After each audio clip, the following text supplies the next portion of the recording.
Find the right ones, possibly. Matt Ellis. Yes. What's going on, my man? Not much, buddy. Just living. You know how it is. Living a dream. Keeping up with 2 little kids and working. How's that going? You got a girl and a boy? Yeah, so I have a 3.5-year-old little girl and a 1.5-year-old little boy, and they're both incredible. I always thought I knew everything until I had kids, and I realized I don't know anything. They're great. Growing like weeds, but they keep me busy all the time. How old are you right now? Me, 34. Man, I feel like I'm 60.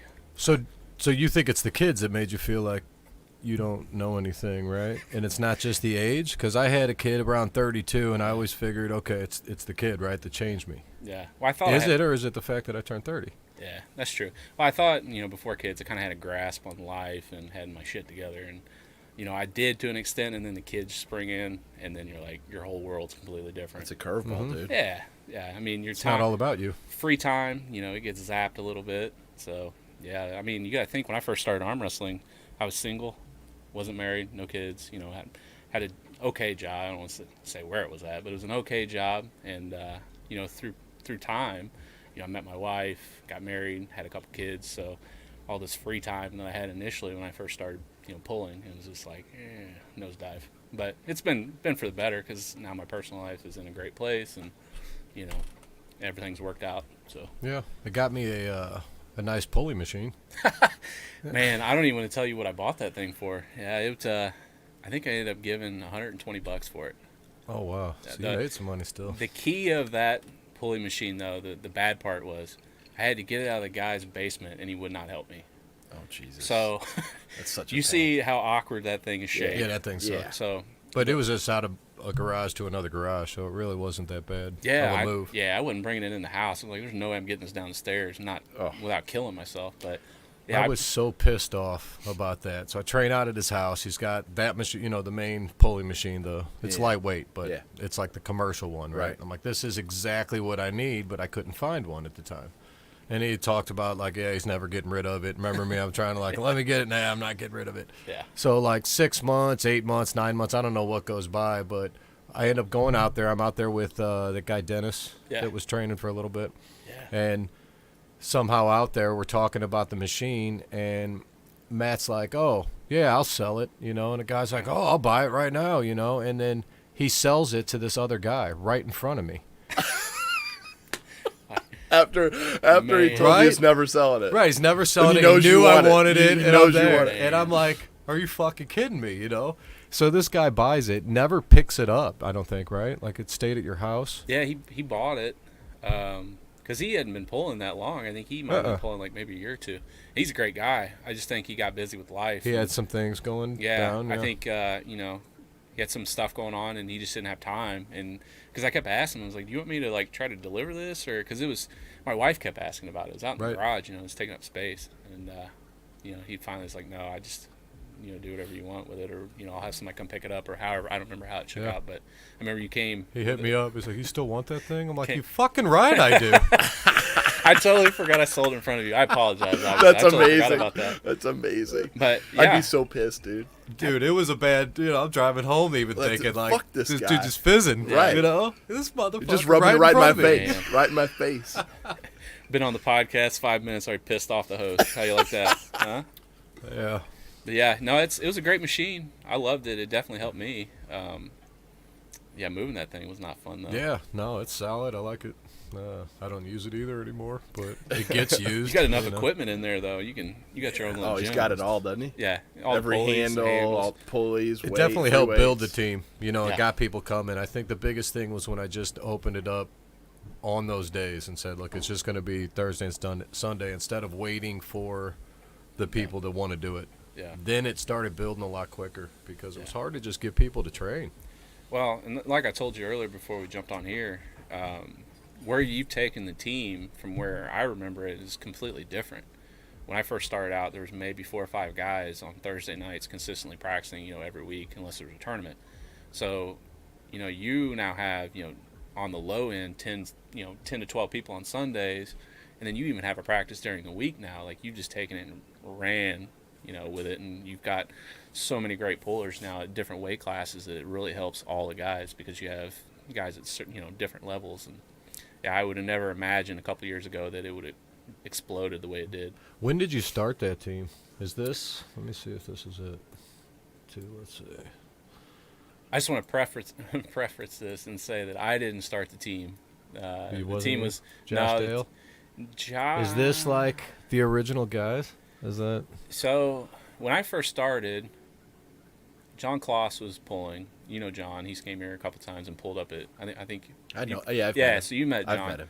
So when I first started pulling was it November of 2012? I showed up to Brewski's, never been on a table, and thought I was strong because I was working out and whatnot. I think I pulled 242s. And the guy that beat me, Austin Akery, I think is his name, from Illinois. I remember this conversation because it stuck with me. But I went up, ass away from the table, elbow up there, other arm just laying flat on the table on the peg, and this guy just went once, and I'm like, what the fuck? What happened here? So I get back up there the next time, and automatically I just turned like this. Well, he struggled, and I didn't know what the hell I was doing. I'm just like, what are we doing here? And he just pressed me down. And I talked to him after that match, and he's like, yeah, that was awesome. I was just chit-chatting with him. I was like, so how long have you been in the sport? He's like, a little over a year. I'm like, do you go to a lot of tournaments and pull quite a bit? And he's like, well, I try to. This is my first match I've actually won. I'm like, demoralized, huh? Motherfucker. Well, to put salt in the open wound, yeah. The class we were pulling in was just me and him, so I took second out of 2 people. I was like, fuck this, I am not going down. And then they hand you a medal. Oh, and it's like, fuck, I didn't win a match, and now I'm getting a medal. This sucks. That was the biggest sissy kick to the shins I've ever had, It was just... So after that... What year was it? How did you 2012. How'd you find out about the tournament? Oh, so...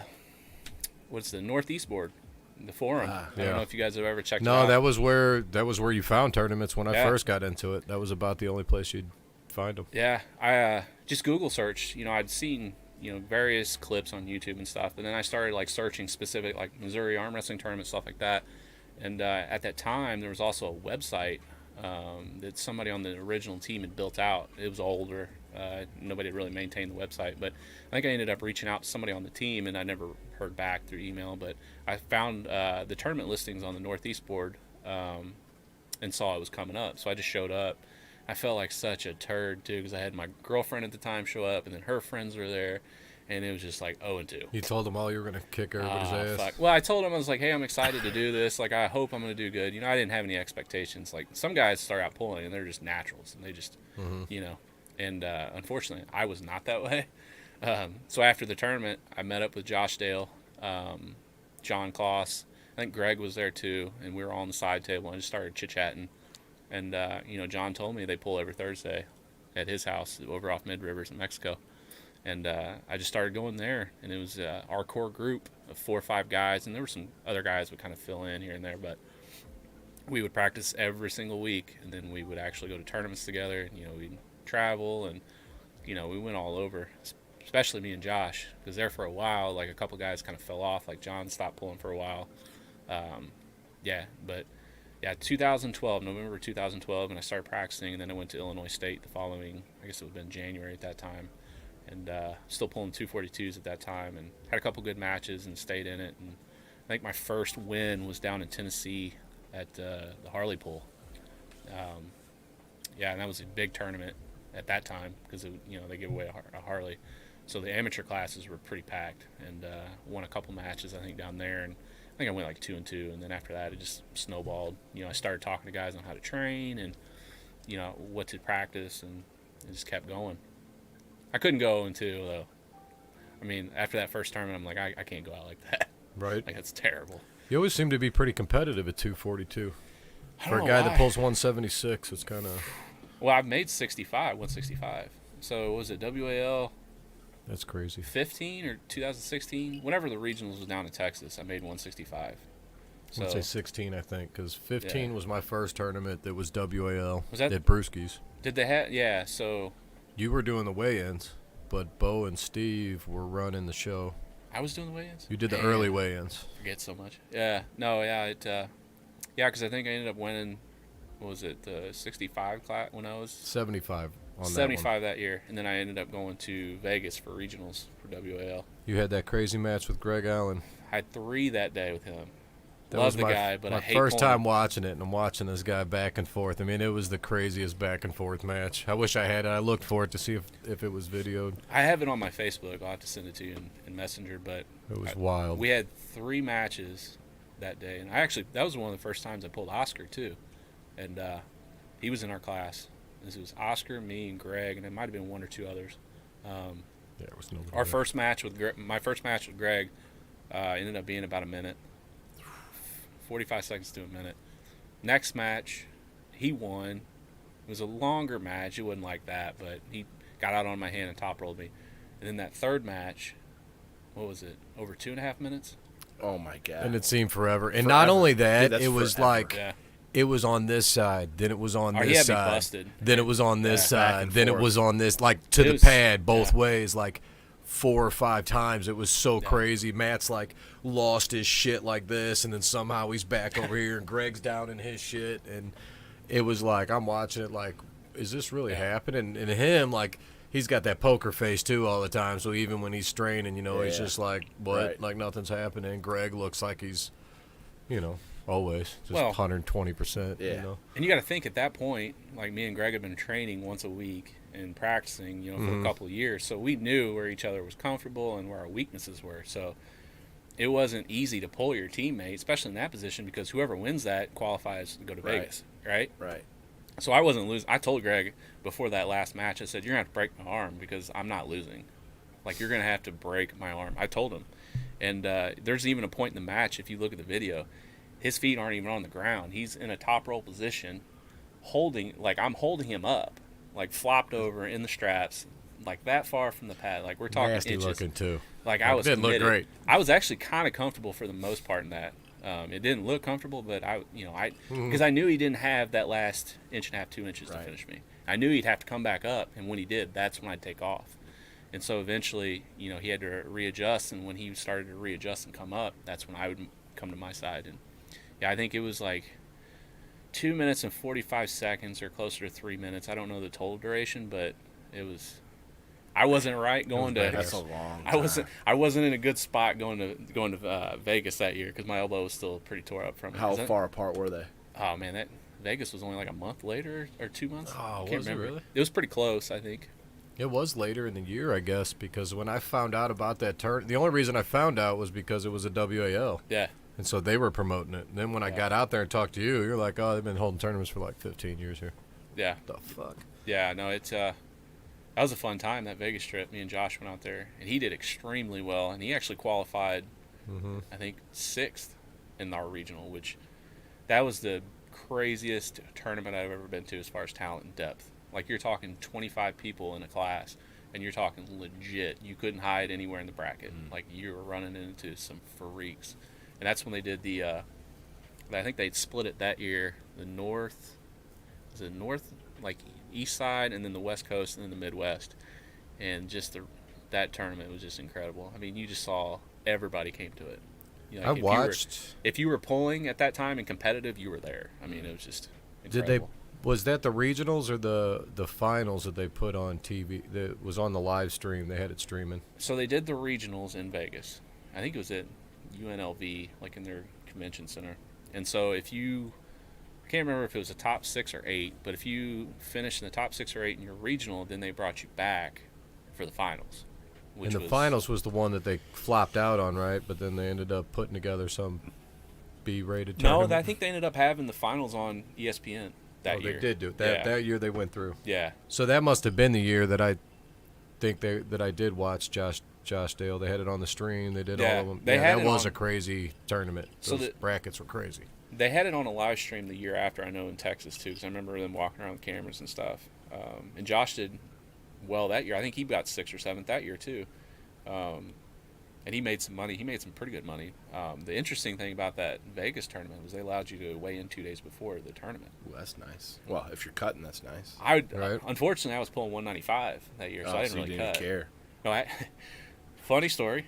After weigh-ins that night, I stayed out gambling and having fun as a single person would in Vegas, and I stayed the up night before tournament. Yeah, I stayed up all 24 hours and came to bed, and the sun was already up. And Josh was like up drinking coffee. He's like, I'm like, yeah, I'm glad we got today off, and then we pull tomorrow because it's gonna be rough today. So I just started drinking water and sleeping all day. And yeah, I mean, I had fun at the tournament, but it was just so deep with talent. Like, it's incredible. Mm-hmm. I mean, you can rattle off big names, and they were there. I don't care who it was. Like, everybody was there. I think we need more of that. It's all going super matches. It's so super match heavy. Yeah. I like the big brackets. Yeah. If you can get, to me, and I think a lot of the guys will tell you that were there, like that Eclipse Nationals that year. I mean, any tournament in, North America that year eclipsed by a lot. It was just so deep in talent that if you cracked the top 10, you were doing something.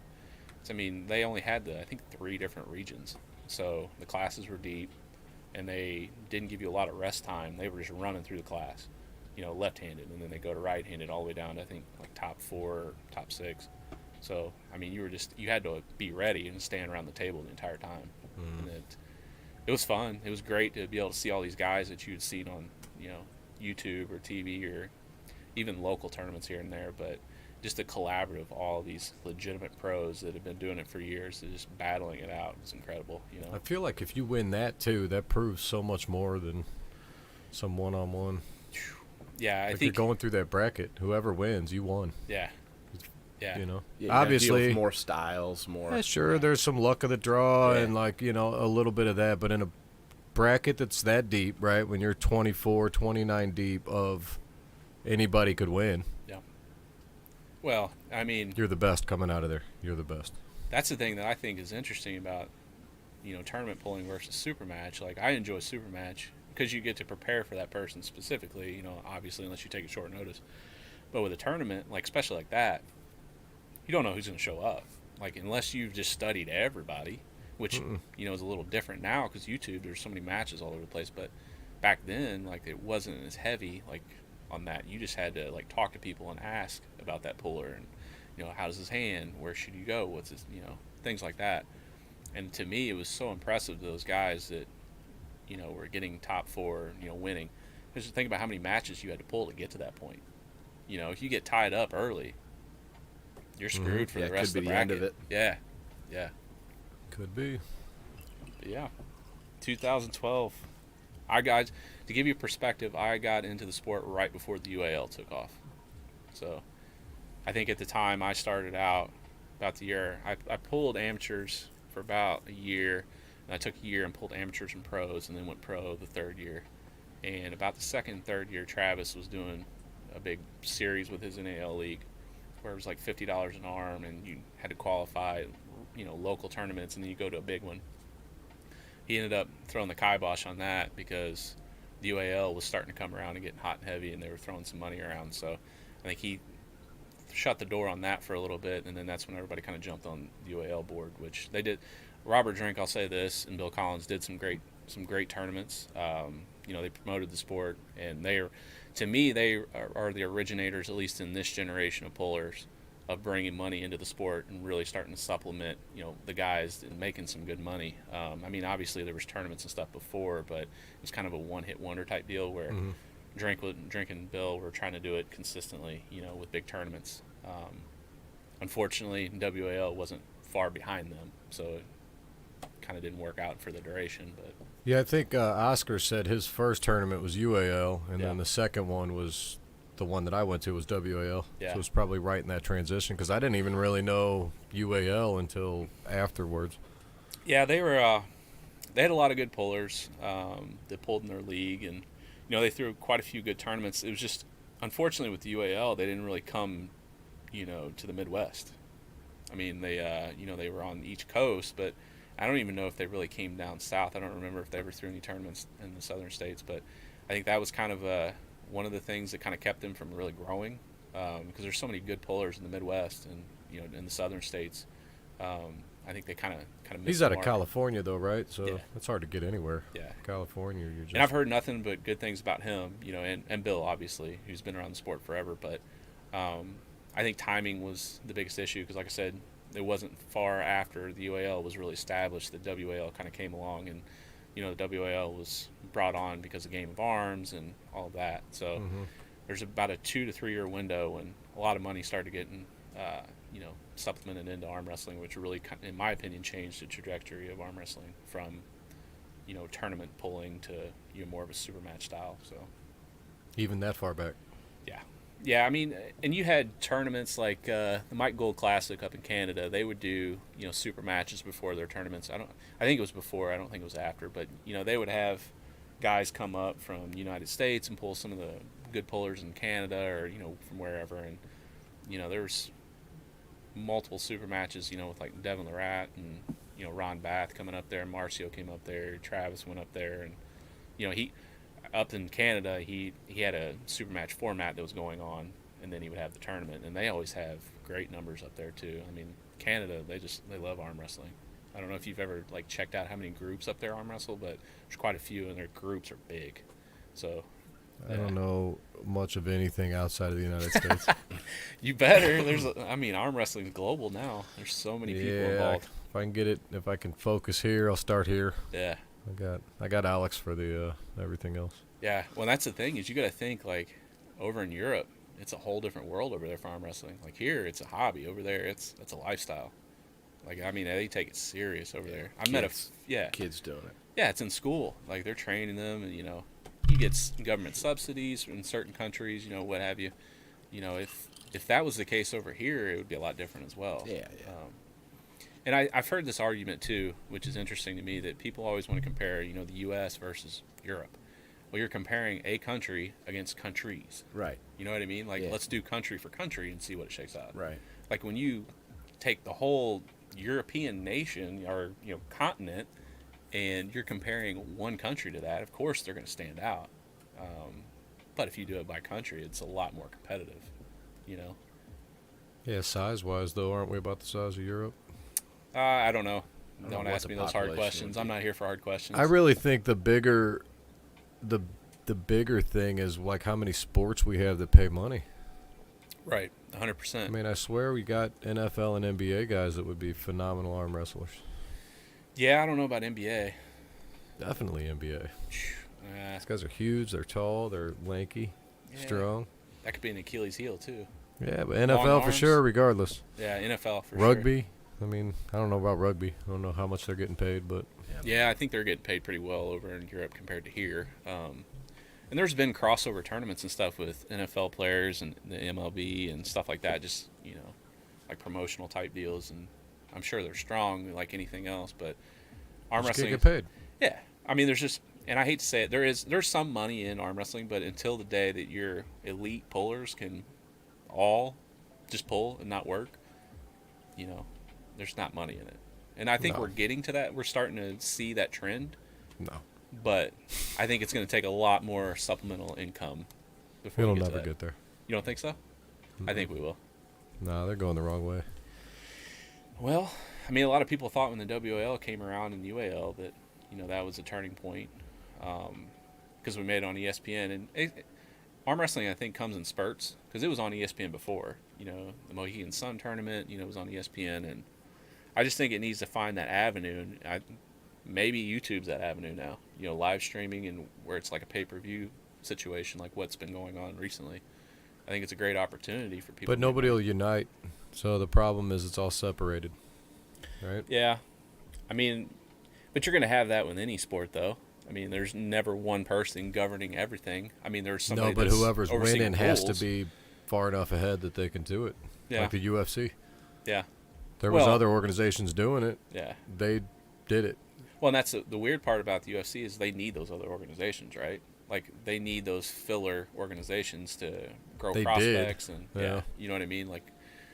So I don't know. I think at some point there's potential there with how YouTube's been going and the pay-per-view setup, and I think there's a lot of guys that are pulling on those strings, trying to figure out which one's going to pull the balloon down. I mean, I think if you can market to the smaller group, it's not going to be prime time.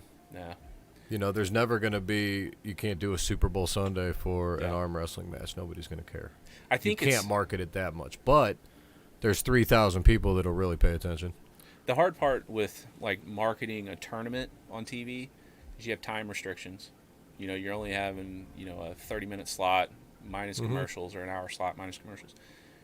People don't want to sit there and watch the same thing, monotonous, you know, 15, 20 minutes in a row. It's like you don't have any emotional connection with those pullers, right? If you're just shooting a tournament and trying to show that on ESPN, they're like, who's this guy? I need context. You know, I need to know a backstory of this person. And to me, that's why Game of Arms took off, you know, like it did, because casting directors or whomever was making the call on which teams to, you know, go for did a great job, because you had people of different backgrounds and varieties, and, you know, you had guys that were mechanics and you had guys that were firefighters. It kind of catered to every, you know, demographic, if you will, and so people could get behind those characters and then really follow the show. And unfortunately, I mean, they got to shoot season 2, but it never came out. I'd love to see that footage. I've heard a bunch of stories about it, but I don't think we'll ever see it. No. They could. I think they even talked about doing a reboot when I was at the Arnold's in 19. Yeah. There was some talk that it was already being filmed. They were reaching out to a couple people. Yeah. Well, nothing happened with it either. And I don't know what kind of scratch it would take to fire that back up, but I don't think it would take real deep pockets. It's going to take, you know, decent money to get it up and going again, because I think by the time season 2 came around, if you figure in they're paying each of the pullers plus, you know, travel expenses, and, you know, they were traveling, you know, all over the U.S., so that adds up pretty quick, especially with airline prices and stuff now. But I would get behind it. I would love to see another season of Game of Arms, and just to build that context to these pullers. And I think if you ask any of those guys just about the show, they absolutely had a blast, you know, and it would get more eyes on the sport, especially being on a network TV station like that, you know. So I don't know. Yeah, it's hard to film. Yeah, and it's not always watchable. Yeah, you'd have to go with a super match style, so you can build up the character before the match and then show the match. There's no way that tournament style is going to interest the average person. What about like over the top too? I've heard so many people talking about how, you know, it would be cool to see another over the top, but I just don't see it. Not in today's movies. You know, that would be like a straight to DVD setup. You know, there's I hate to say it, you know, and your avid pullers or fans are going to be the only ones really interested in it, right? Yeah. You'd have to change the storyline and do a lot of tweaking, I think. I mean, all you got to do is put The Rock in it, right? And it sells. There you go. There you go. That would sell. I don't know. That's going to take a little bit of money to get him involved, I'd say. Yeah. I think they can do it. Yeah. It's about time. I mean, I think sometimes over the top might have hurt the sport more than it helped it. You know, you always think that's the iconic movie and, you know, oh, that's that. But people relate that to guys drinking oil and eating cigars, you know. Yeah. Bruce Way. Yeah, it's that. I think if you talk to some of the pullers who've been around, you know, from that time period, and I think they all anticipated it was really going to project the sport to another level, and I don't think it ever did. Maybe it was timing. Maybe just, you know, wasn't enough money behind it. I don't know. Maybe it was storyline. I couldn't tell you. But it was a hell of a tournament, right? I mean, 24 hours, I think, is what it took. I think it's still to this day, I think it's the biggest tournament that's ever been held, at least on this continent. Probably the biggest prize. I know Brzezinski said it was still the biggest prize he's ever won. Yeah, he won the truck in the movie. I think he. Who put that tournament on? So I think the production company for the film actually like held it, and you had to go around and qualify for that tournament. Yeah, there was a lot of qualifiers. I have a DVD that I bought from Lori Cole. Yeah, it's like one of the qualifiers, just the DVD, or it's like an old VHS turned to DVD. So pretty cool though. This is just what I remember hearing, like through interviews and stuff. But I think you had to qualify to get to it, and then they had multiple divisions. Like they had the trucker division, which you had to be a trucker, you know. Yeah, that was like open. Yeah, you had to be, you know, a part of a union to be involved in it, and that's why John was in that class, because he works for the airline under union representation. So he won that truck that was actually in the movie.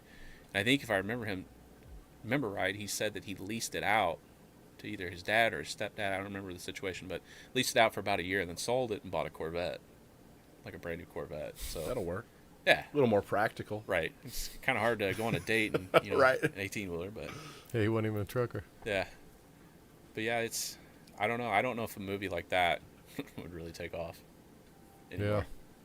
No movies take off. They'll run out of stuff to remake though, so they'll probably get there eventually. Yeah, right. They Yeah, remake true. everything, don't they? Yeah. So you never know. Yeah. Who would you cast as the villain arm wrestler? I think you'd have to have it'd have to be the kid being the new guy, right? Yeah, just for the story. I would say make him the villain. Flip the script, make him the villain. He's grown up to be an asshole, and now an arm wrestler. And that guy's Devin Larratt.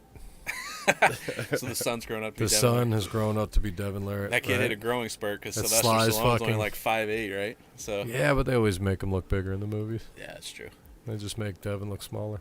And oh well, I mean, maybe his mom was a I'm telling you Amazon. right now. I had the opportunity to meet Devin in Vegas.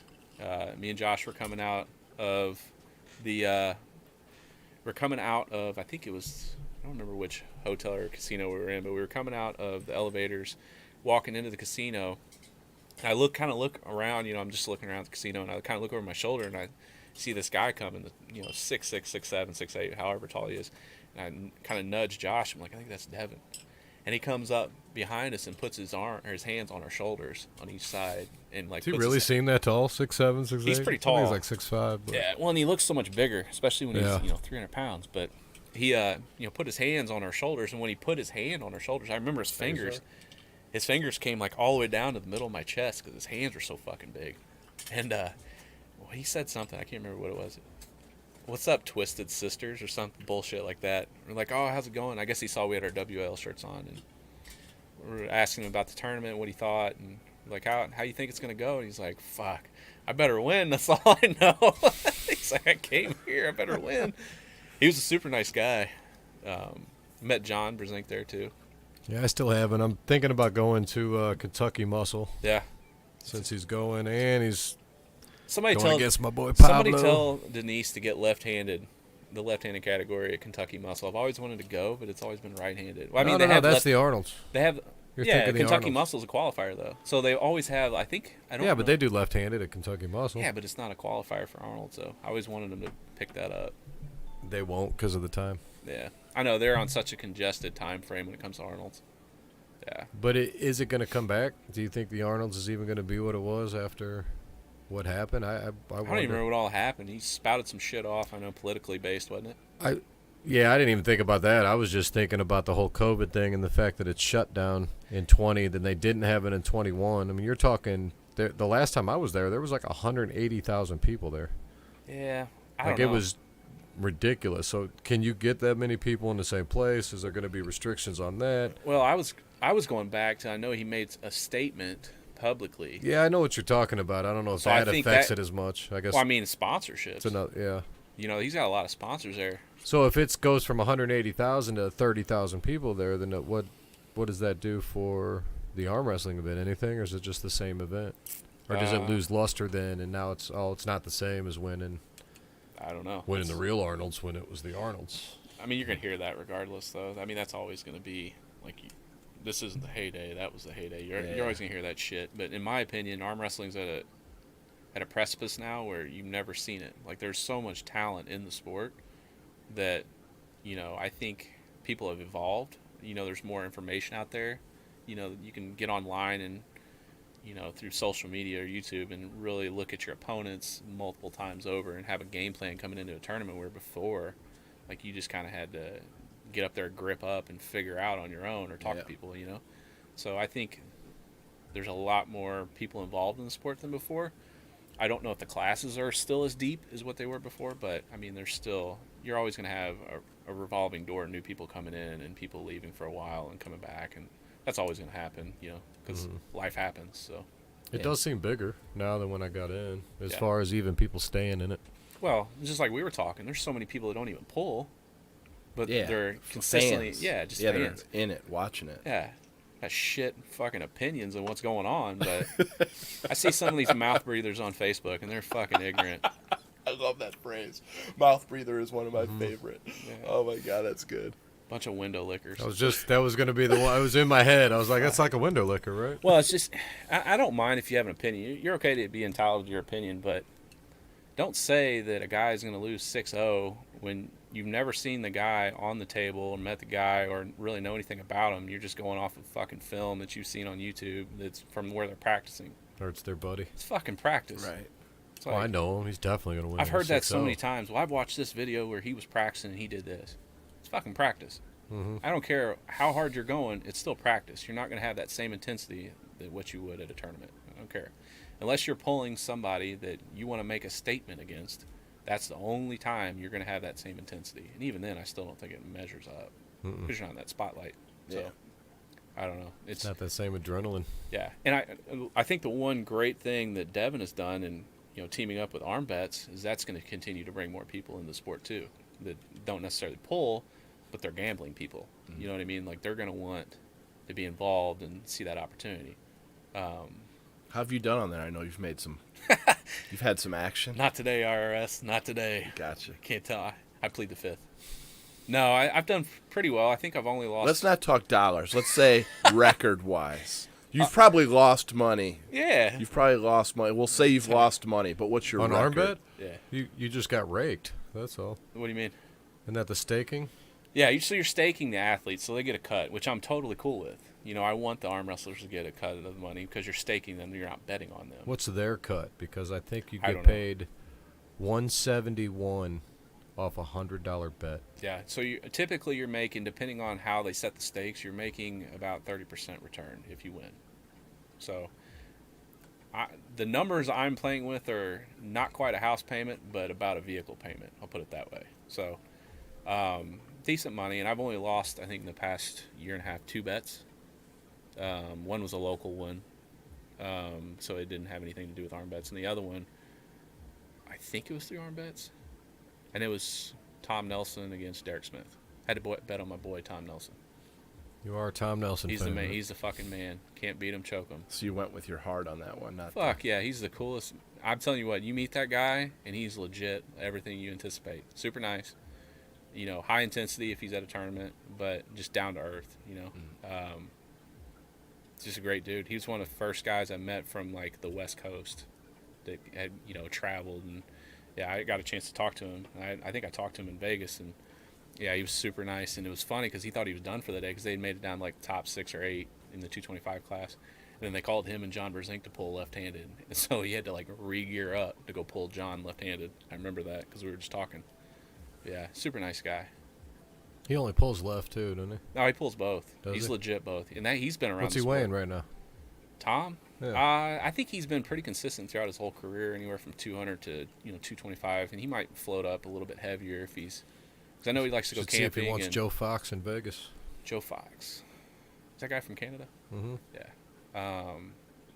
Put the feelers out there. I'm sure if you show the right type of money, Tom would be interested.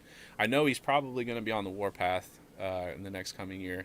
Unfortunately, I'm sure you saw that Kenny Hughes passed away, and him and Kenny were very close. And then, Kenny was another one that was phenomenal, incredible talent. I remember him from that show when I first started watching. You're talking early 2000s, I think, and maybe even I think he pulled in the 90s as well. And their whole team have been together for a long time, so I think that was a big blow to Tom because they were very close, and the whole community out there.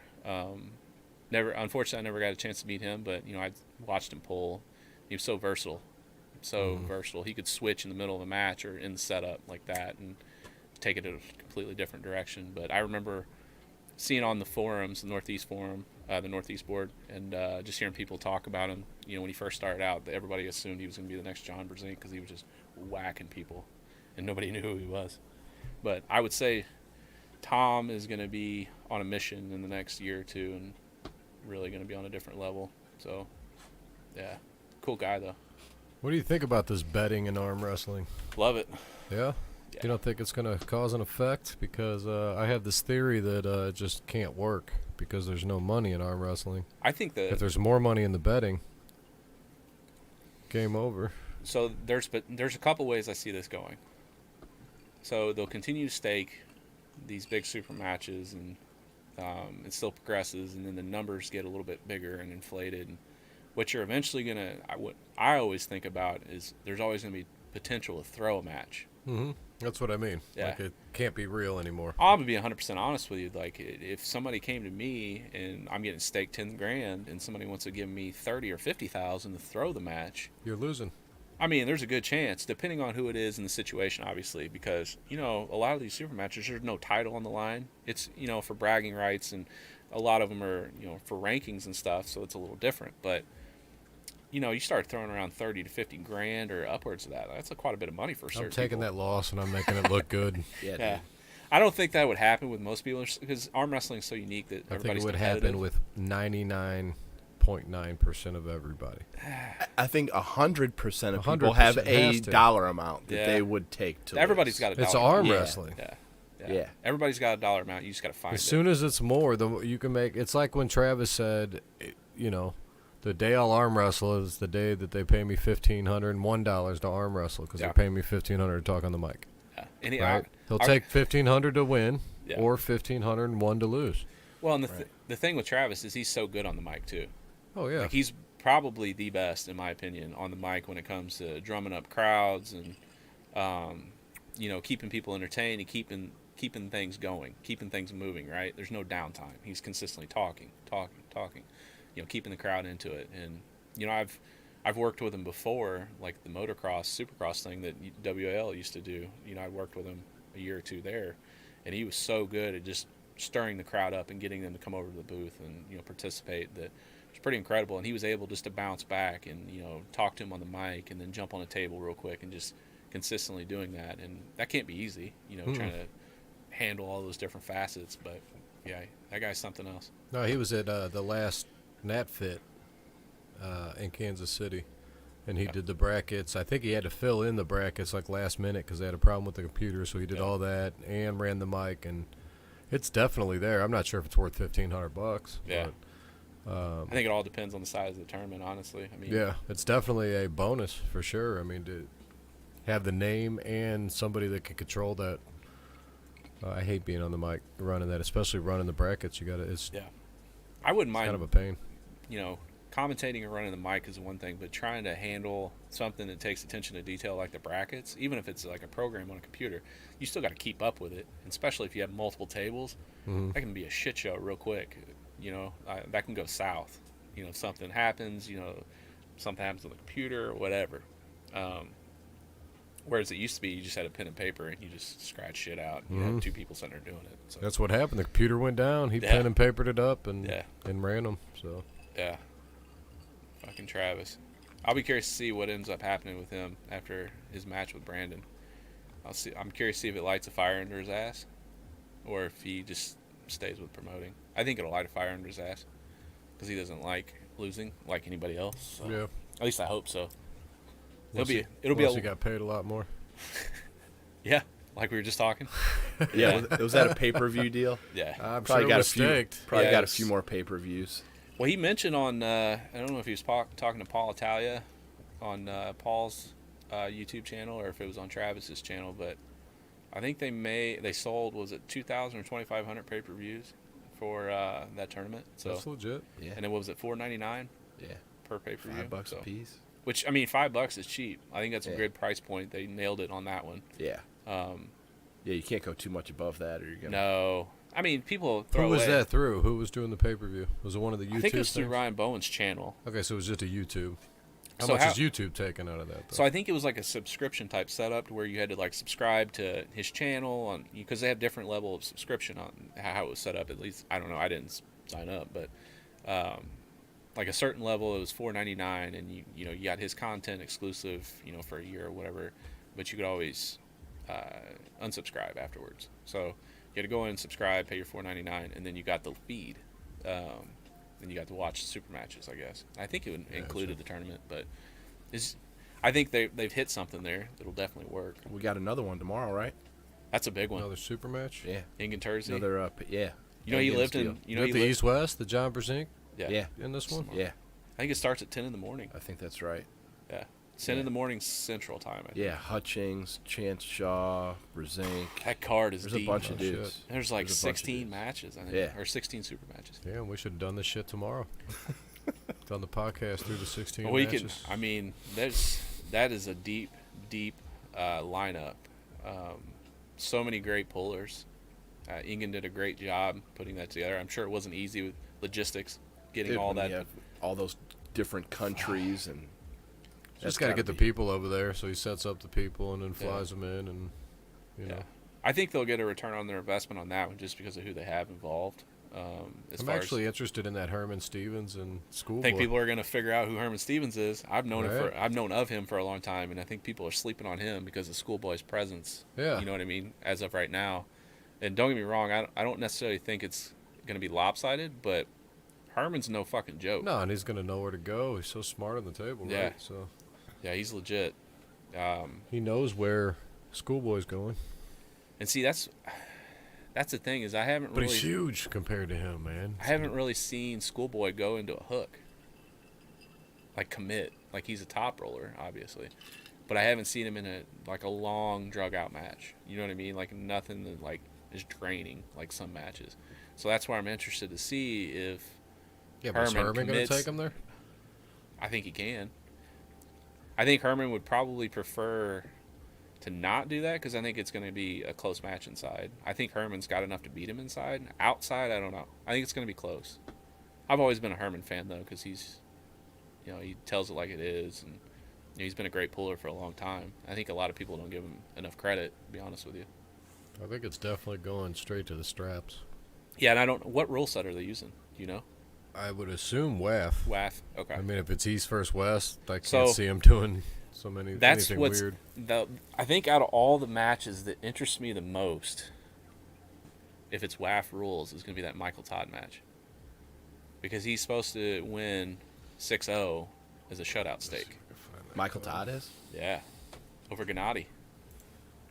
That dude's an animal. That could be a trap match. Well, I think they're after that Devin super match with Michael Todd. I know he's been training real hard, just from his YouTube channel, and I know he's hungry to redeem himself. But those WAF rules are so fucking strict. Yeah, so strict. So I'm interested to see that one because I know Gennady's very strong. He's been up towards the top 5 or 10 in the world for quite a while. So that's another match too. John Brzezinski against Brzezinski and Zolov. That's going to be interesting. Are you staking anybody? Not now. No, I'm not staking it because I don't stake something unless I know it's at least 70 or 80% sure. If that makes sense. So if there's something that's less than 50 or 60%, I'm not going to put my money on it. Yeah, it's too even for me. God, Mike looks so big, don't he?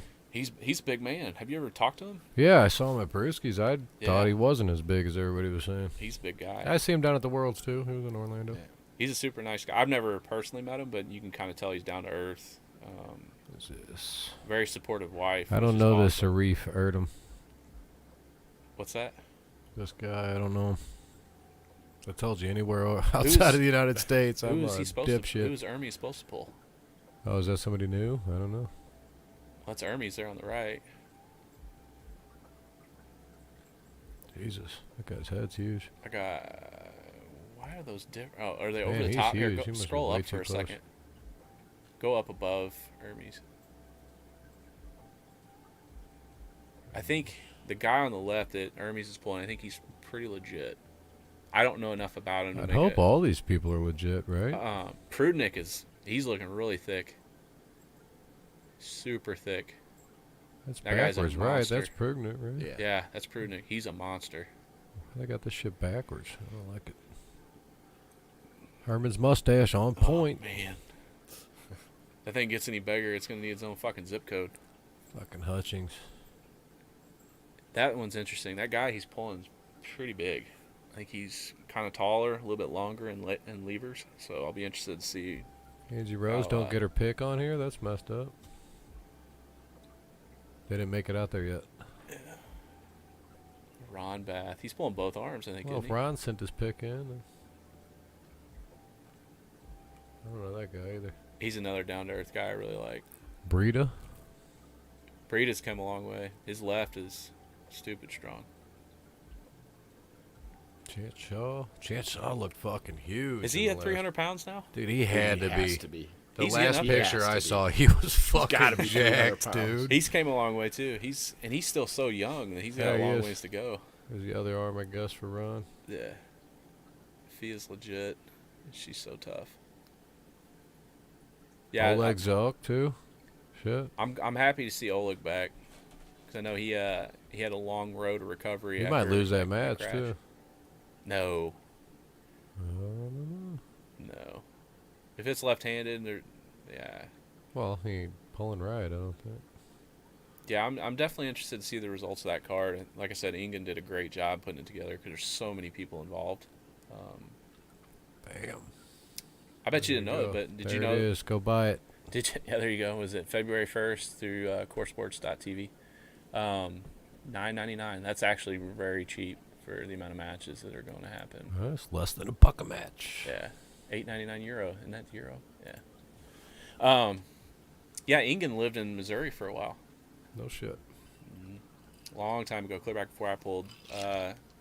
Lived with Chris Anderson for a while. I don't know how long exactly he stayed here, but I know he stayed and hit a couple tournaments, and I wish I was around at that point because he would have been great to talk to and pick up from because he's been in the sport for such a long time and at the top. That amount of knowledge that man has is incredible. Well, yeah, the dude's answering Facebook questions 24/7. Doesn't matter what time of day it is. We tried to get him in the rankings, but he was too busy Yeah. to commit. Is there another beer over there? Yeah.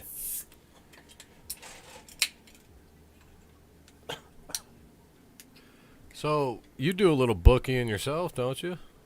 How come you didn't start this whole Steak What's he King trying thing? to do? Fucking IRS is up my ass right now. You know what I mean? Nah. I plead the fifth, you know. I don't mind making an occasional bet here and there. I'll put it that way. Yeah. I'd really hope and pray that in 2022 they legalize gambling in Missouri. I think we're a little behind on that.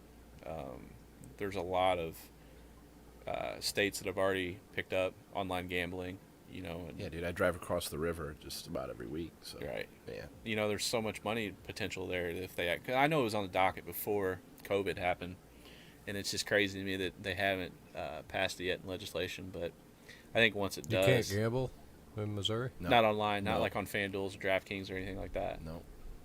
Got to go to you cross the river though. You go to Illinois, Yeah. you can't. How come I've played all that shit? Here, Yeah. you said you did, not me. Right. I just want to clarify that. So, dude, I literally have the app. Mm-hmm. I get in my car, I cross the river, park in a gas station, boop, boop, boop, on my phone, and turn around and come back. It's literally, you just have to go across the bridge. Yeah, It's so stupid. it's legal in. It's so stupid. I think in Kentucky and Tennessee it's illegal too. I enjoy it. You know, I mean, like I said earlier, I've been I got buddies play poker all the time. What do you Yeah. mean? I don't understand.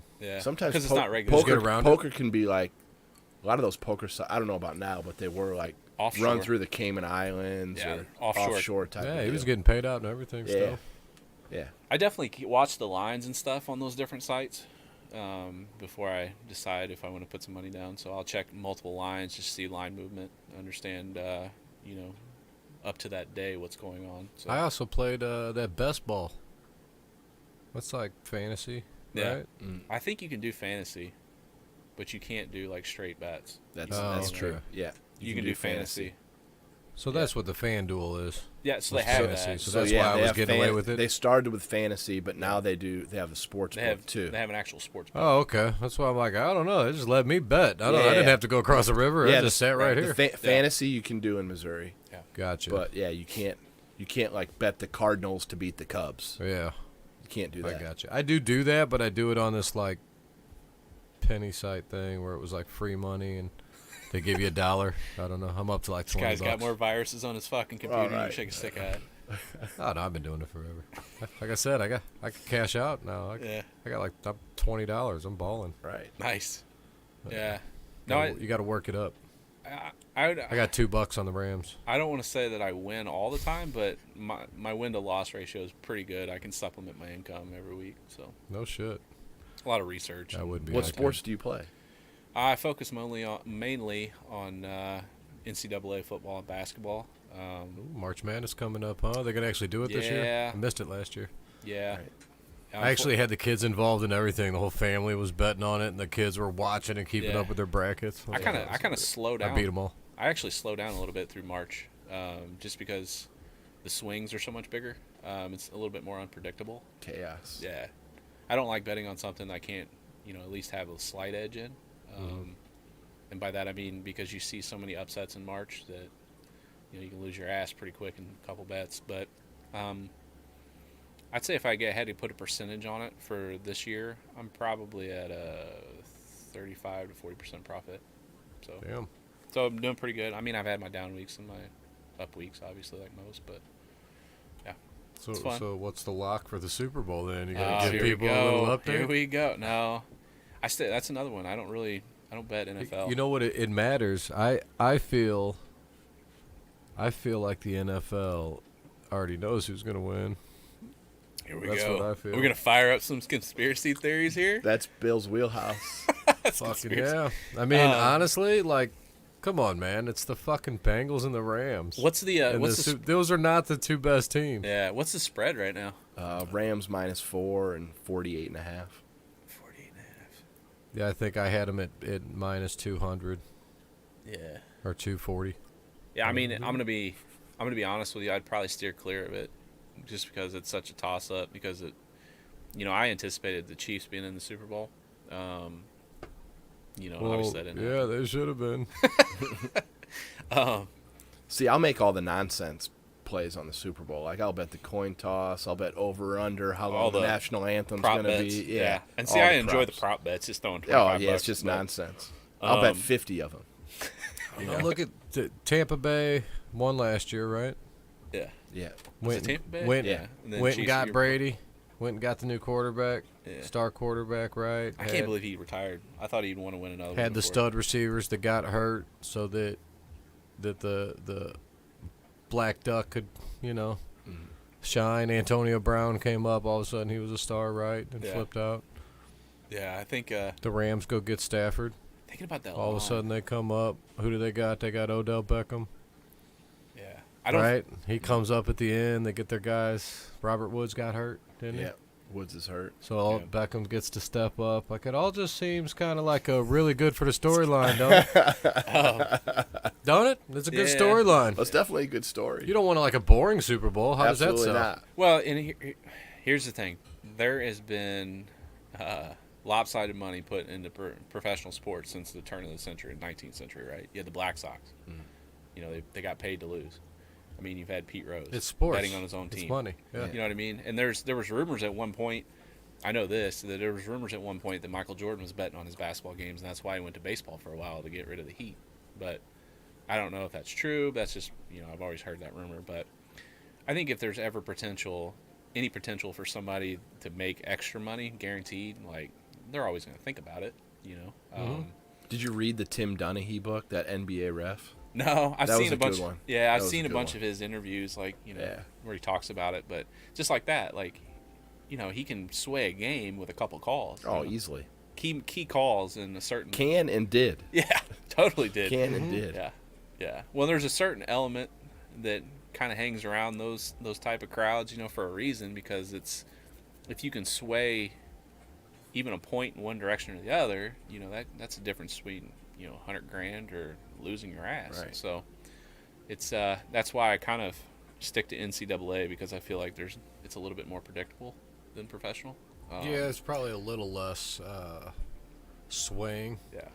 But it's still there because the money's there. Yeah, it's still. I mean, there's still cases all the time of people. You need to college go to high kids. school. Yeah, you need to cut it back further. Yeah, I prefer. It's just more scoring, I think, in the NCAA aspect. Thinking about that line for the Super Bowl, I'd have to go with Bengals +4. I think it's going to be I think it's the better field goal bet. difference. Oh, shit. I don't see the Bengals winning it. This is Burrow's first year, right? Fucking Rams win by 10 Second. plus. Right? You think they win by 10 I plus? think they'll kill them. I wouldn't go by 10. I'm rooting for the Bengals. I mean, I'd like to see them win. I like the helmets. I think the kid's good. I think the Burrow's kid's he's good. definitely good. I always picked the Bengals like on Madden and shit when I would build my teams because I liked the uniforms. And they were the shittiest team all the time, so you could always build them up. Right. Yeah. I don't know. I play a little bit. I follow hockey a little bit, but that's kind of another one that's It's hard to predict because they have so many good nights versus bad nights. And Right, yeah. injuries 82 occur games. so much, you know. So I just stick to college mostly. I mean, that's what's most profitable.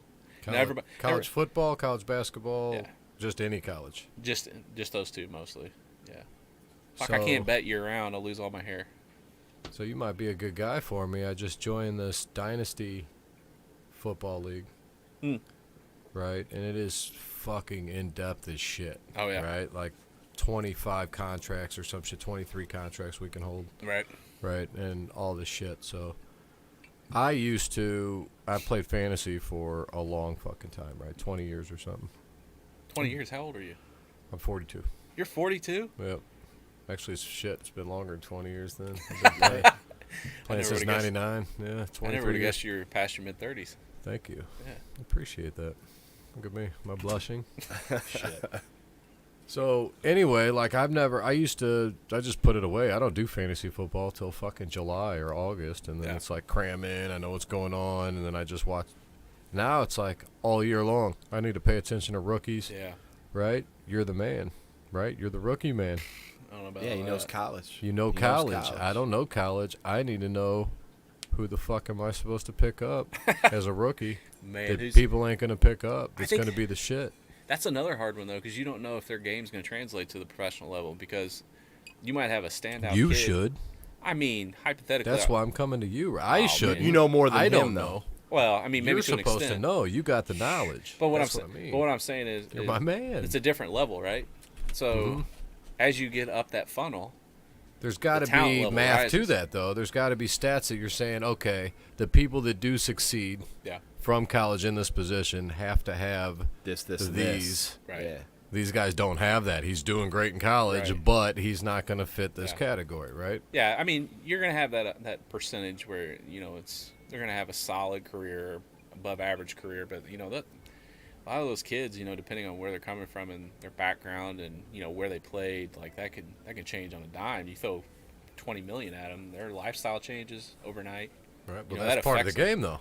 Yeah, I was watching Right. a thing earlier on Lawrence Taylor. It was pretty crazy. It was like a highlight video or semi-documentary on YouTube, and they were talking about how he was, coming into practices drunk off his ass and still just, lighting people up. Like he transcended the defensive position. I think he's still the only defensive player in the NFL to win the MVP award. He was badass. That was during the time I watched football all the fucking time. Incredible so. athlete. I think they said he, on the field, so not on a track or anything prepped, ran a 4.540, and he was what, 6'4"? He's huge. 6'3", Fucking huge. 6'4", Huge. like 240, 250. Huge. That's an Can you athlete. imagine that coming at you as a No. quarterback? No. Back in the days when it wasn't as soft probably as it is now, they didn't protect him as Right. much. No, you just got blasted. yeah, No you're big just deal. getting fucked up. A lot of those people in that time period said that's why they started pulling guards, because they were initially having running backs trying to guard him, and he was just lighting them up, getting right to the quarterback. Well, they started pulling the guard to come block him, and then they started double teaming him. Like they would have the guard and the running back. And if you watch those highlights, you'll see two guys out on him trying to steer him to the sideline, and he's still trying to get to the quarterback. He was incredible. He was just a freak, like a once-in-a-generation athlete. Bad dude. He's just like Bo Jackson. Bo Jackson was the same way. Football was so cool back then. Yeah. I wish Bo Jackson never would have hurt his. I think it was his hip. It was or a his hip, knee. yeah. Yeah, his hip. And it was during football. It was on the sideline. I remember that. during Did a you run. pick the Raiders in Tecmo Bowl with Bo Jackson and Marcus Allen That was duo? so unfair. No. Yeah. I still pick Chicago. That was Yeah. Walter Payton and Kevin Butler all day. Now, who's better, Walter Payton or Bo Jackson? In their In that primes. game? In their prime. Oh. Obviously, real life? career-wise, Walter Payton surpassed him. But like Oh, at their I mean- peaks, who would you I mean, rather have? honestly, isn't Bo Jackson the fucking man? I mean, like, he was Athletic. Short term. Yeah, I mean, If you tough were to beat. trying He to was the make, fucking man. if you were trying to make a 1-year run at the Super Bowl and each were at their peaks, who would you pick? Bo Jackson all day. Nah, I gotta go Walter Payton. I want Bo Jackson in his Walter peak. Payton was the man. I want Bo Jackson. I want the fucking Michael Vick. You know, I want those guys that are just bad motherfuckers. That one time. Yeah. Hell yeah. Yeah, I don't know. There's a lot. Bo of Jackson would have blown fucking Walter Payton off his fucking feet, and like, you know, Man, that's a bold statement. Yeah. I don't know about that. I mean, you talk about longevity and like just overall, Walter Payton smashes him, right? But you're saying you want one game, the best at the prime, the peak, the guy. Yeah. I want fucking Bo Jackson, right? They're both great. I don't know. Fucking NFL. The only time I really watched it was when entertainment. Yeah. It is listed as entertainment. You know that, right? Here we go with the conspiracy. I was a big Mike Allstott fan. That was my favorite player. Mike Allstott. Yeah. Oh, baby. Well, when I was in middle school, and this is so funny. I'm saying back in middle school, because I didn't play high school or college football. All you young fuckers. I always loved watching Mike Allstott because my style when I ran the ball was more like his. Like I didn't have enough elusivity to get around you, so I'm just gonna have to truck over you. And I mean that was what he was. You're a running back? I was a fullback. And then I got switched to a running back who passed the ball more than the quarterback at that time. This is middle school, so this shit doesn't matter. I mean, you barely know the fucking rules. So, halfback pitch, and then I'm running, and I'm like, oh, just kidding. 20 yards down the road, or 30 yards, whatever. And they always wanted me to play quarterback, but I always wanted to run the ball. And so I told him, I don't want to be quarterback. Like, we didn't have a line, so he was getting lit up. When you're little, there's not much. This is there's what, not much college throwing. or high school? No, I didn't play high school. It was funny because they always called me every summer to come play high school, and they wanted me to play quarterback. And I'm like, your team sucks. Like, no offense, but like all the good players get hurt because you don't have a team, And nothing against the guys that played, but I was more focused on baseball, so I didn't want to get injured. Which oddly enough, where is this at that their team sucks? Oh, I'm not. He's gonna get me lit up. Well, let me preface this. Or rephrase this. The team at the time that I was in high school wasn't very good. Like, we might have won 3 or 4 games in 4 years, put it that way. Gotcha. And I was solely focused. My high school team was so good. Yeah, I was solely focused on baseball. That's what I was going to college for. That's what I'd played my whole life since I was 6. So I always thought that I would get hurt and ruin my chances getting into college. So I never played, but they would call me every summer and want me to play quarterback. I'm like, I'm not fucking playing because I don't want to get hurt. But it was always funny because we'd play pickup games in PE class, and I would just eat the coaches alive. Like, they would just be so pissed. But, hindsight, I wish I would have played because I ended up getting hurt in basketball, So. Really? Basketball out of all things? You don't want to play football to get hurt. You get hurt in basketball. Well, I never would have thought I would have got hurt in basketball, but. What happened? So a guy stole the ball. I was going down the sideline or side court. From you? No. So we were on defense, and a guy on the opposite end stole the ball, so I took off on a fast break, and he threw it ahead to me, and I was going up for a layup, and one of the defenders trailing me came up from underneath me and took my legs out from underneath me while I was in the air, and so I put my arm down to brace for the impact. So my hand hit the floor, but my body was still rotating. So when my hand hit, it wouldn't move, but my elbow just kept rotating, and so it tore all the ligaments and tendons in my elbow, and then I had a hairline fracture in the bottom bone in my elbow. So I ended up missing, I think it was my junior year of high school, I ended up missing like the first 6 or 7 games of baseball season after basketball because I was trying to rehab. And initially, like, it wasn't too bad, but then the pain started, progressively getting worse, and I ended up getting Tommy John surgery in my sophomore year of college because it was so bad. But it kind of sucked because my velocity started tailing off after that, and I was looking at some pretty good sized schools to go play because I was a left-handed pitcher. And so the velocity started kind of tapering, the school sizes started tapering, so I just essentially said, I'll go here because this is where they're giving me the most scholarship money. So went through my freshman year, redshirted, and just through practicing and throwing, and it finally got to the point where it was so bad I just had to get it taken care of. So I got Tommy John Christmas Eve my sophomore year, and set out that year, and then came back my junior and senior year. So yeah. Think that had any effect on your arm wrestling career? Yeah, 100%. Yeah. Yeah, good, bad. I can't straighten my arm. Is that good, bad for the arm wrestling portion? Yeah, but I mean, I don't know if that's bad or good. I mean, if you get to a certain position, that's as far down as my arm goes because it locks. Like, it really just locks. Like, it, maybe that's why I'm always better in a defensive position when I got here. I don't know. But, yeah, I lost that flexibility and dexterity after surgery. It does seem like the pitching translates well. Like, if you were a baseball pitcher, you could be a hell of an arm wrestler. I think it does. You're just not going to go pitch again after you start arm wrestling. Dude, Yeah, not happening. I'm telling you right now. So when I first started arm wrestling, I was still playing in a men's league up here, pitching. And when I was kind of going back and forth, but when I actually dove in to arm wrestling and started training full time and everything, I went back to my old team and they were like, "Hey, you want to throw a game?" And I was like, "Let me throw a little bit, like do a bullpen session, and see what my arm feels like." I mean, I started warming up and I'm like, "All right, this isn't bad, you know." I got up to about 80% throttle, and I felt it. I'm like, nope. There's no way. We're good. We're shutting this down. Mm-hmm. Yeah. Throwing a sock hurts. Yeah. Yeah. I mean, it's because it's different. Yeah. You're throwing something in a hamper. Yeah. I mean, arm wrestling is everything's coming in, right? Like you're trying to train to stay in here, and then pitching's the opposite. You're going out and extending. I always think it's just that swing. You know how you got to whip it across? My arm doesn't want to go that way. I mean, I think for like dexterity and strength of my ligaments and tendons, it definitely helped because you're training that so much in pitching. But as far as like separation and stuff like that, I still had to build all that up. Mm-hmm. And I feel like I might get a little bit more sore because of it.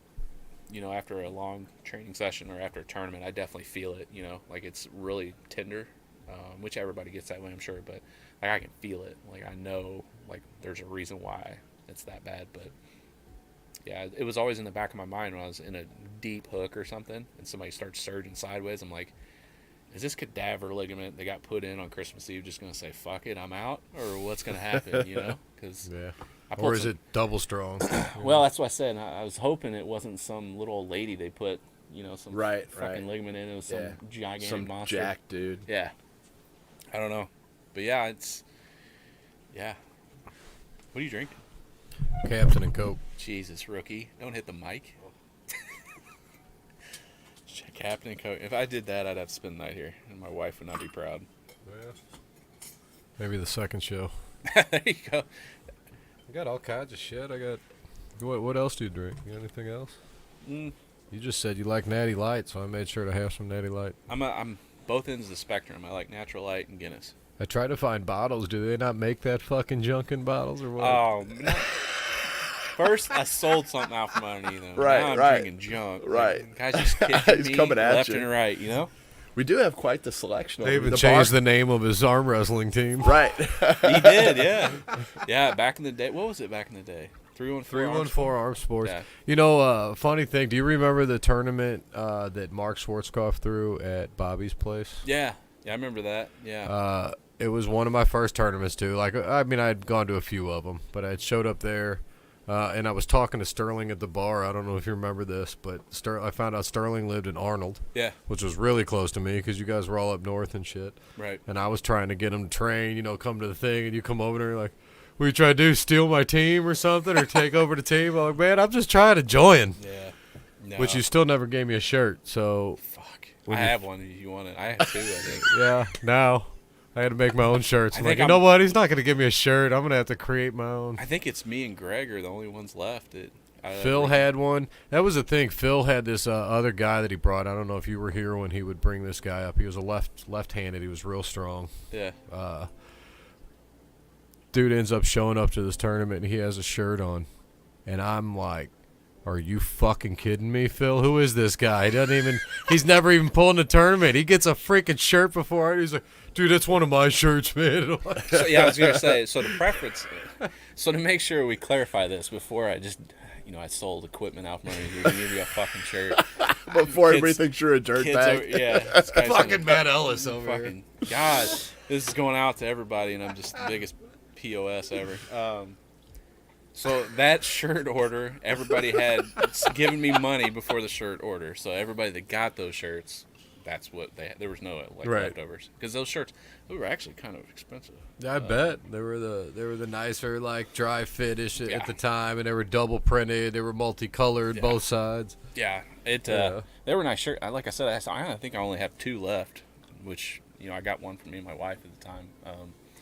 And essentially, it's just those guys up there that we got them for. There's maybe one or two other people, but I think me and Greg are really the only ones left out of that crew that still pull. I mean, I don't want to say I pull, but within the past couple of years. Phil shows up. Does he? Every once in a while. But that's it. I think Austin one time came up a couple years ago. He's such a good guy.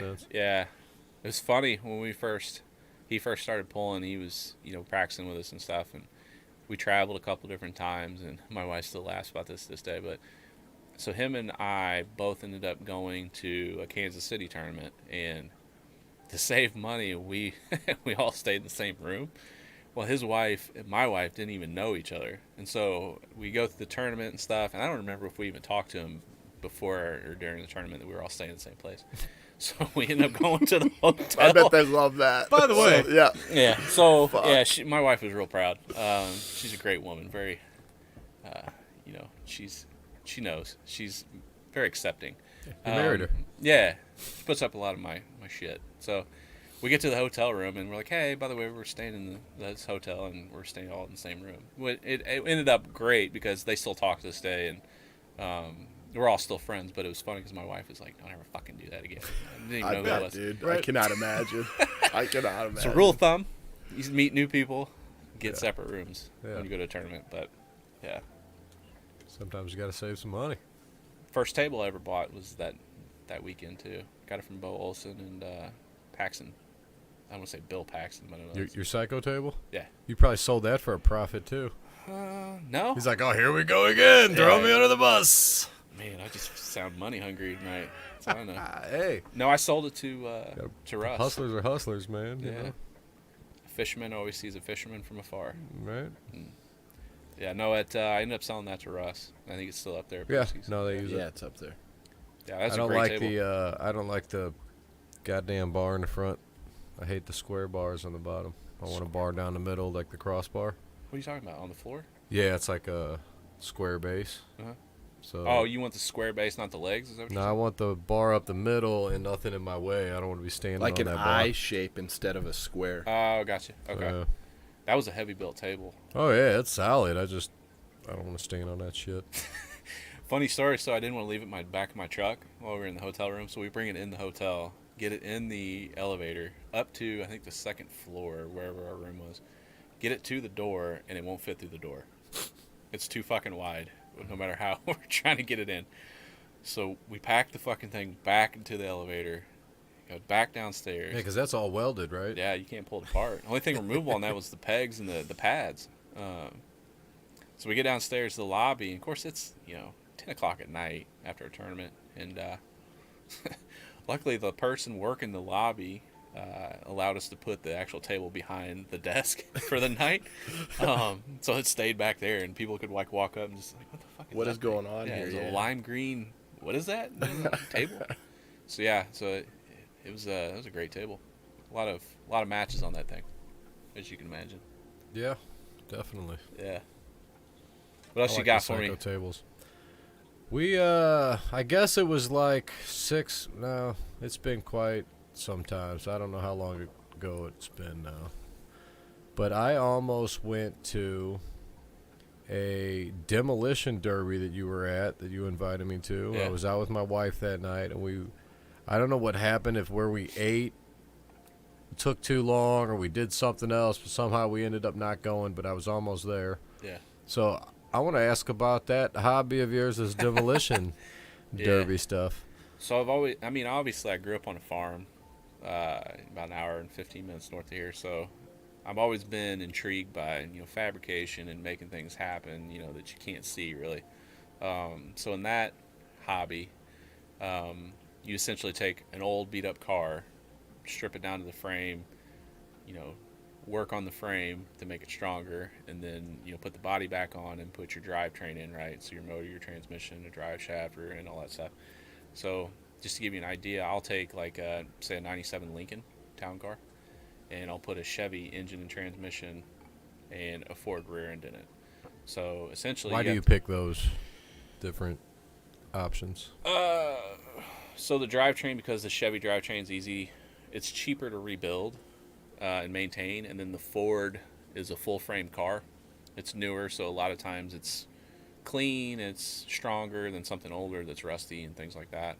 There are older cars that are better, obviously, but you want to pick a car that's in good shape, obviously, and you can upgrade, the suspension to make it stronger, things like that. So I've always been intrigued by being able to tear something all the way down and then put it back together and make it better. So in that hobby, that's essentially what it is. It's very expensive. It's kind of like, you know, dirt track racing or anything else. It's got a motor in it. You're going to pay out the wazoo to be involved. But, I mean, you get to build a car as strong as possible to the rule set and go out and hit somebody with it.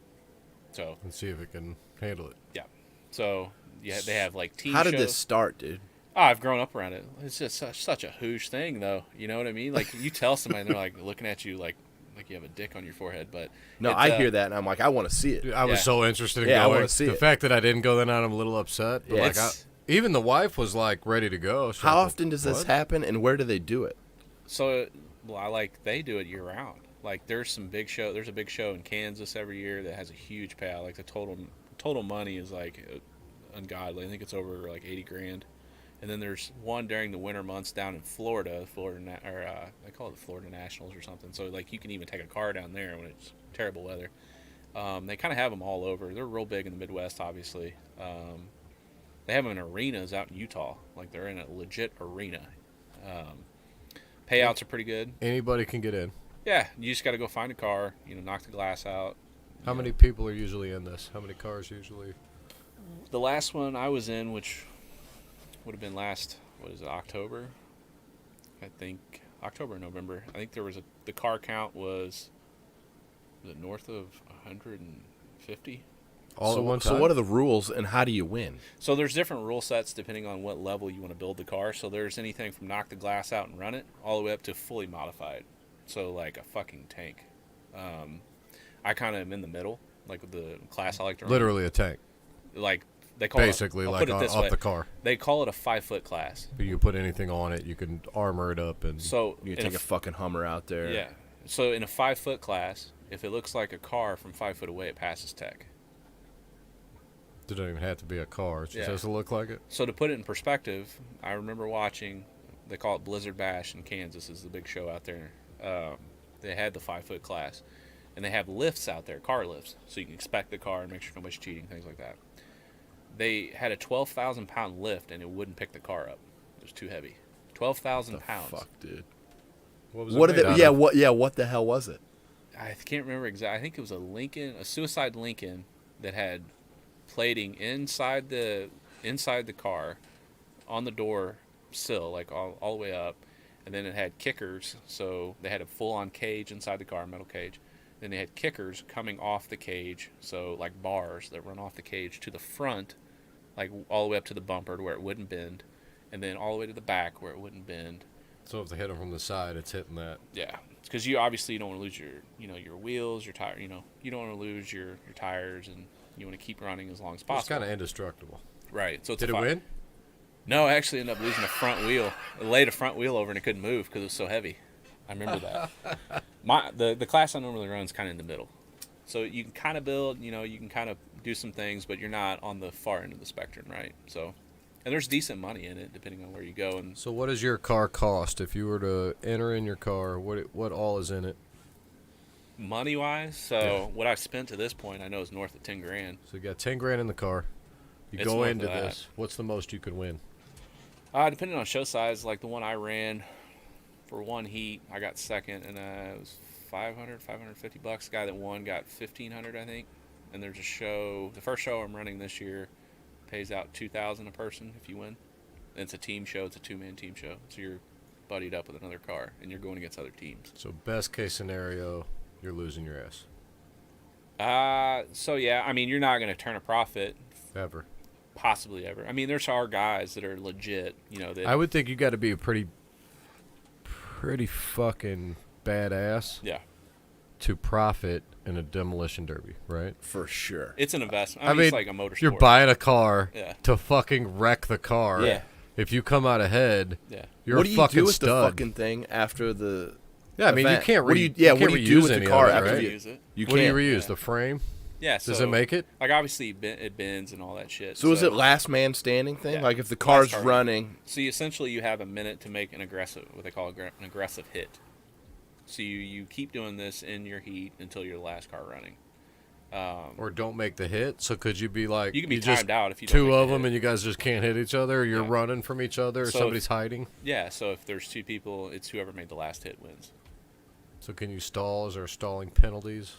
So I mean, if your car dies, you have a minute. to No, like restart. stalling, like You don't really Like in make wrestling. it. Yeah. you're just fucking trying to not get hit by this guy. You know you're Well, I fucked mean, with. they call it. Or is that part of the game? Yeah, I mean it's part of the strategy of it. Like they call it sandbagging. Like if you're not really hitting, you know what I mean. Like some guys will kind of just barely tap and kind of hang out and like let everybody else do the work. But that's why there's I don't want to say judges, but officials all around the track that are watching, and they'll tell you to hit and they'll warn you. And if you don't, So they'll you break your- can't sandbag. No, you're not they'll supposed to. stop you. You're not supposed to. I mean, I'm sure there's guys that get away with it more than others because they know the promoters. Or, You're not a sandbagger though. No. I mean, have you seen the cars that I run? You tell me if I they're- saw one that you were building before that Yeah. show, I can show you. Yeah. No. but I haven't seen it. I don't know if you're just not promoting it or if I don't see it. I don't really promote it that much. I do want to go. Yeah. So you got to let me know when the it's next different. one is. It's So you different. get into You a can category. ride if you want. You want to ride? Oh. So okay, let me ask this first. You want to ride? Maybe. Let me ask this Let him first. get a ride with the fucking. So 314 when you go in there, t-shirt. is it more like? Are you worried more about losing the car not making it through? Or are you worried about not going home to your family afterwards? Do you have Like, can you any? get fucked up? Oh yeah, there's guys that break bones. I mean, so you go in there knowing fire, that stuff you like could get fucked up. Yeah, So it's part of the game. you might not come home. Is it that like you're going in there like, all right, babe, I'm leaving. I might not come home tonight. She normally goes with me, but there's always that chance because with anything, you have metal, rotating assemblies, things break. I mean, you're essentially breaking a car down over time, right? But you're pretty confident in yourself that you don't care about my wife enough to take me on a ride with you. So you're confident that you're not gonna. I just offered. I didn't say you had to. I'm just wondering how confident you are, because I'm I confident. I You wear a did want to helmet and ask. shit? Yeah. Obviously, I wear you're a fire strapped suit. in, but I do wonder how much of is there more worry in your safety or the car safety? Or do you go in there like, yeah, I'm fine. This thing's made. I'm good. That's the best part about building the car. If you're building to the rule set or within that gray area, and everybody else is on that same plane, you know what they have and they know what you have, and nobody's out there to really hurt anybody. I mean, there are freak incidents that come up or happen. Like transmission might blow a transmission line when the transmission's hot and it's spraying fluid. Like those situations happen, or things break and come apart, whatever. But for the most part, you're putting cages in these cars that are, To protect you. yeah. I mean, So is there certain things that you're trying to avoid, like certain hits that Yeah. would definitely hurt people? yeah, That's like yeah, illegal so- to do? Yeah, so it's illegal to hit in the driver's door, obviously, in the passenger door if there's a passenger. Do you build that up anyway? Is there yeah. extra? All the shows I run, you can't run without a cage, a seat belt. You can't run with the original gas tank. You have to. Because that would be tripling up that driver's door, I think. Yeah. My door, my bar on my door is about that tall. Like you can't get through it almost. No, if you can get through that, I'm not going to be around anyways, so it ain't going to matter. Because you're talking about a door bar that's, 3 by 8, somewhere in there, and it's like 1/4 inch thick. So you're not going for the door, but you're probably like, there's certain spots you want to hit too, right? Like Yeah. in a wrestling match or a boxing match, you want to hit. It's What are you strategic. aiming for? So you're looking for front suspension. I think I rear want to suspension. ride, by the way. Okay. There's a passenger seat. Fuck it. 4-point harness. I'll get you a helmet and a neck roll if you want, so Yes. you're locked in. Yes. I don't wear a neck He roll. wants all the safety Yeah, measures. yeah, Absolutely. Give me yeah. a fucking bubble wrap, all that shit. At the fear of my parents potentially hearing this or anybody else of my loved ones, my very first car I ever ran didn't have a seatbelt in it. No shit. Yeah. And you didn't get fucked up. I don't had wear a seatbelt normally. I mean, so I did. That was the weekend I messed my hand up before that super match with Brett Johnson, actually. So is it illegal to hit the passenger side? Yeah, if Cause- there's a rider, yeah, you're not supposed to. Maybe I don't want to ride. Like, So the whole perspective, you don't want to hit on the doors anyways because you're not inflicting any damage, right? Yeah, it's You're not not gonna really help you. hitting any Yeah. critical components of the So vehicle. you're but what if you're just like fucking trucking and they're trucking and you're like, It You oh, just want to fucking smash God, this you would want motherfucker. to, right? Yeah. On Yeah. like a Grand Theft Auto or Yeah. some Yeah. shit. So most people will turn out, trying to get away because Yeah. I mean, I'd be you're- like, Matt, like, don't Yeah. let them do it. yeah, obviously I wouldn't want to, but yeah, I mean, obviously front steering components are a big one. That's what you're aiming for. The front tires, you want to take those out. rear Any axle. of this steer, yeah. Anything all the tires. steer, you know what I mean? And you can kind of tell, like, if somebody's like their car's laboring, like if something's Anything wrong in the with engine, right? Engine compartment. Yeah, but I guess you're building around that too, Cajun. So big time. The frame you are, but a lot of times with like the radiator, it's still in a stock location, which there's some reinforcement things you can do. And with this, I don't want to call it sport, but with this hobby, you get out of it what you put in. So you can knock the glass out of a car and go run it, and you might last a minute, or you can build to the hilt and you can like win and consistently win, right? So it's all about what you want to spend and how much you want to put into it. So you say knock the glass out of it, like you mean that literally, right? yeah. Like So there's no glass. Yeah, they call it a gut and go class or a wire class, where you essentially knock the glass out, chain or wrap the door with number 9 wire, which is like fencing wire, and then move your fuel cell into the back of the car. So take it from underneath the car, and then you put it in an actual fuel cell behind your seat to where nothing can get to it. And then so they it doesn't run them. blow up. Right. So that's the very bare bones minimum class. And then you have your step ups from there. So at any of these classes, are they keeping the glass in? Fuck no. Why would you do so that? Well, that's what I'm wondering why they call it like a glass out class. I think there is. Is there a glass in class? I've seen a couple derbies where they left the windshield in, which I would never fucking do. In some classes, Did they just forget? I think it was in Canada. And they also left the fuel cell or the fuel tank under the car, which is fucking insane to me. I would never do that either. Because when your car starts folding up, that becomes exposed. Yeah, do you use special tires or anything? Normal Yeah. tires? No, so I mean the tires that don't pop, I would assume. Yeah, so the tires that I run on the back of my car are skid loader tires. So they're like 23/8/5/14. So they're 23 inches tall, 8.5 inches wide by 14-inch rim. So they only stand about that tall. And the reason I do it is it lowers the rear of the car down to where bumpers are hitting above their rear axle rather than directly into it. They can potentially snap an axle. So I run the rear end a little bit lower. And then the front tires I actually run are forklift tires. Couldn't you just make your bumper lower? Combat that? You can't. I mean, there's different ways to lower it, but the smaller the target, the harder it is to hit, right? That's the premise of it. So a tire and a wheel that's smaller is going to be harder to hit than something that's 20 what's inches. top speed at one of these things? I mean, I've seen guys hitting at 30 miles an hour. Jesus. So to put it in perspective, You need the neck roll. That ain't dude. that bad. You need the neck Yeah, roll. but 30's not horrible. You need the neck. You've never Dude, been hit at 2 30 miles cars an hour. going 30 miles per hour. Oh, no, I know it's fast. No, it's not hitting it. Well, that's terrible, but being But, I mean, it's not stationary, like... it's been Yeah, hitting you at and that. just like So there's rollovers and stuff. Yeah, that I mean, happen. I feel like I might not walk, but I'll be alive. yeah, you'll be alive. I'm So- confident you'll live, but you might be fucked up. Put it in perspective. So I run, as far as the transmission, I run a Chevy 5-speed, like what you used to see in the old early 1990 Chevy trucks. I can hit somebody in second gear comfortably and potentially catch third gear on a big track. Okay, so this is So you now the tail end of that though is if you hit somebody that hard, there's repercussions to that. you're gonna get fucked up too. Yeah. Either on the track or in the pits, because you hit somebody that hard, I mean, Fucking your asking car They're for coming their at attention. you. Yeah, and most of the time with this type of hobby, So some somebody's there people not want to by let themselves. off, so they might be going full speed and then let off because they're going to screw their shit up too. Yeah, because I mean well, and that's the thing too is if you're hitting somebody at that speed, they're gonna get pissed. You know what I mean? Like you get hit at 30 or 40 miles an hour, it's gonna hurt. Oh, hell yeah, you get blasted. And that's what I'm saying. Like you're pissing hurts. not only Especially if them you're getting off, but spun everybody with around. them. Yeah. Dude, that hurts. Well, and a lot of times too, that person might not be there by themselves. They might be running with 2 or 3 other guys. And if they see that, Right. Yeah, then you got the whole gang on you. Oh, shit. you know what I mean? You don't go up and hit a fucking beehive for no reason. Right. I mean, unless you just want to, I guess. But So there's some etiquette to it. oh yeah, there's strategy involved, especially when you get to the bigger shows, because there's some shows that pay out $10,000 for first. So there's a lot of strategy involved. So if I was riding along with you, can you hear us talking back and forth pretty easy? Is it a bit loud in there? To where, It's loud because it's open headers through the. like, does it help that I'm there? Can I be like, hey, watch it out, it's fucking 3 o'clock. It helps. Guys coming in hot. It does help to an extent, but you also get in the way too, because I'm always trying to look, see what's coming. Yeah. So sometimes you can be an obstruction, but I'm a I've had horrible riders- fucking backseat driver, too. Are you?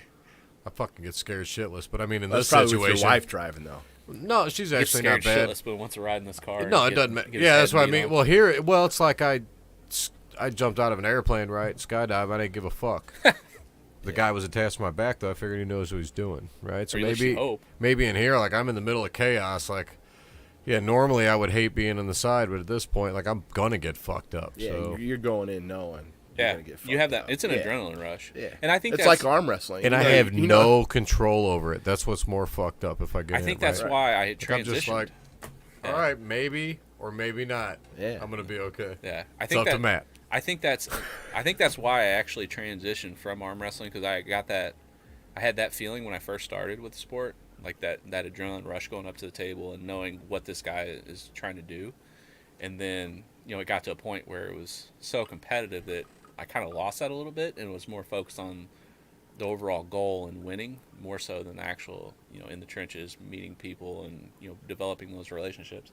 Because you get to a point in the sport where if you're not winning, you haven't met your goal, right? Like ultimately everybody wants to win, but you set this position in your mind that when you show up to a tournament, you want to wax everybody. And if it doesn't happen, then there's a big letdown, But in perspective, you just lost a tournament that people are going to forget about in a week. So it really doesn't matter. And then you transition to a hobby like that. There's a lot of variables out of your control. There's an adrenaline rush aspect to it that you can't replicate unless you're bungee jumping, base jumping, something like that. Mm-hmm. You do that wild shit too? I want to. So my goal is to base jump after I'm like 60 or 70 when the kids are all grown. And I don't. Gotcha. So if the shoot doesn't work right, at least, well, fuck it, I live. Yeah. But I love stuff like that. Like I've always been that type of person. I always enjoy trying new things. So I'm sure in the next 10 to 15 years I'll try something different, and I'll just keep trying new things as I get older. So I think the base jumping would be kind of cool. I did the skydiving. When did you do that? I was probably like 23, 24, so 18 years ago. So I'm crazy. He's as old as he is. Yeah, and I'm like fucking curious case of Benjamin Button over here. I'm not real good with heights, right? Like I don't really like them. Really? So I thought that was going to be my thing. I never got scared, so I was talking a big game, and the whole time I'm like, yeah, I'm talking good now, but when I get up there, I'm going to be freaked out, right? Yeah. I never got fucking scared. Heights don't bother. I really don't get scared. Yeah. It wasn't as cool as I thought it should be, right? Yeah. But I knew that going in, not right away, but when they're doing the training, they're like, okay, so you know how when you jump off, you get that falling feeling. You're not going to get that because you're in an airplane. You're already moving. So when you're moving, you're jumping out. Yeah. So you're not going from stop to motion. Right. You're moving. So right away, I was already let down because I'm like, well, fuck, man. I thought I was going to get that for like a minute because I had the free fall. It's going to be, like 10x what it normally is. Right. And I'm thinking like that feeling of that falling feeling, if that happened for a minute, that to me is ridiculous. Yeah. So I right away like, what the fuck? So then I go up, and I'm expecting to get freaked out, and I'm never scared at all. I give no shit. And it must be because this guy's attached to me, right? Yeah. Even though I don't notice or I don't give a fuck. The coolest part to me, I think, was right when you jump out of the airplane, that awkwardness at the beginning when you're just kind of floating. Because it does feel like you're floating for a second, right? Mm-hmm. You're like, it's real quiet. You're just kind of like, what the and before you can think, what the fuck, it's like, just boom, and it pulls you up, right? When you first. It feels like you're just sitting there, and because nothing's changing, the view looks the same. Yeah, right. It just feels like it goes from this quiet to fucking punch you in the face wind, that it's just blowing up at you. And your face is this, but nothing's moving. So like, my eyes are watering though, so I can't see. I want to just look and see. Right. But I can't, so I'm like trying to like blink my eyes and look out the side of this shit to get any of the horizon, because I'm 14,000 feet up. I want to see what the hell it looks like this high up in the air.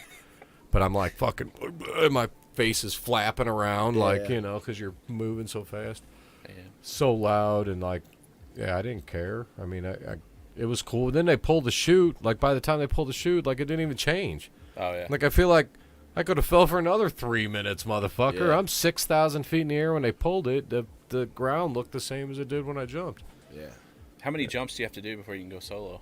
Fuck, it's like 12 or like 16. There's a chunk of them because it would have taken a while for me to do it. Yeah. But it's like, honestly, the people that do that, and my buddy did it the first time on his own.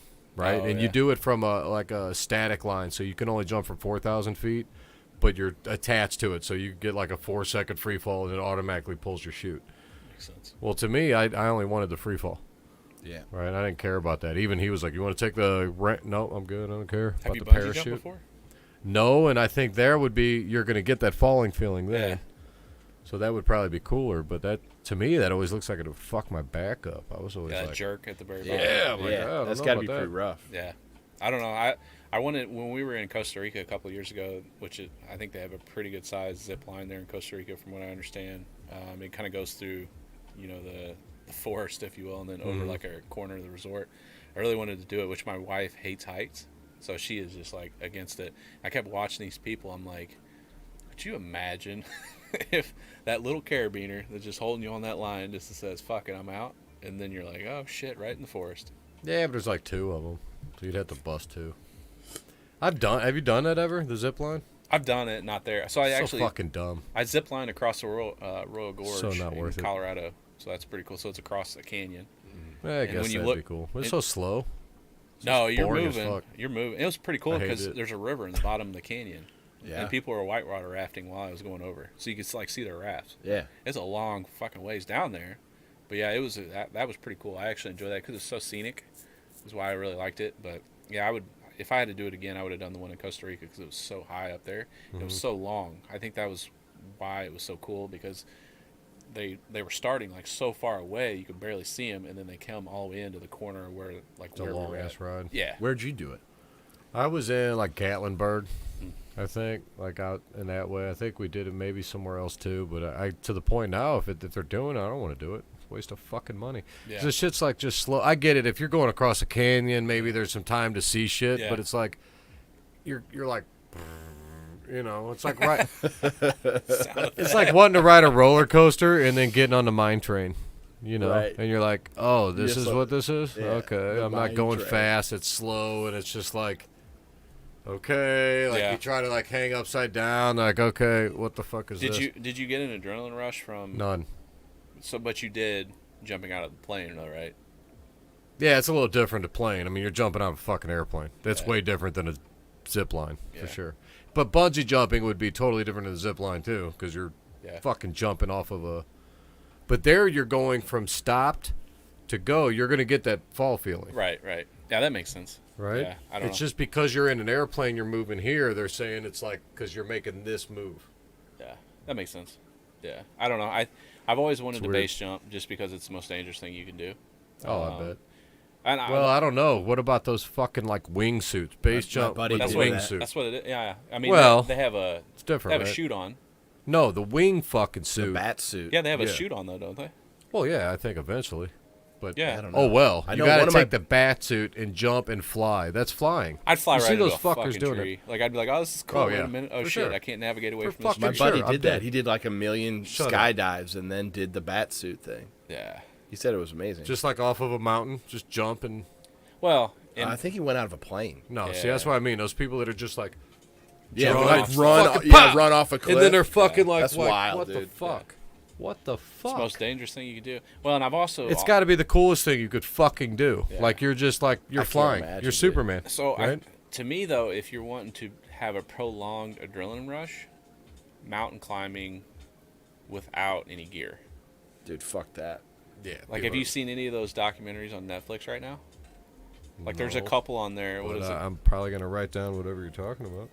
I think it's The Alpinist, and then shit. What's the other one? And that's the one based on an individual person. I think he's originally from Canada, and he just goes around and summits all these different mountains without gear. So no hooks, Yeah, you got to make it. no nothing. Like you're using your hands and your luck. Like You ever done it? No, rock climbing? Yeah. I've done it like indoors. But Yeah, never me I didn't too. even do the indoors ones. I want to. So somebody here local that's legit, you probably know, is Ethan Fritchie.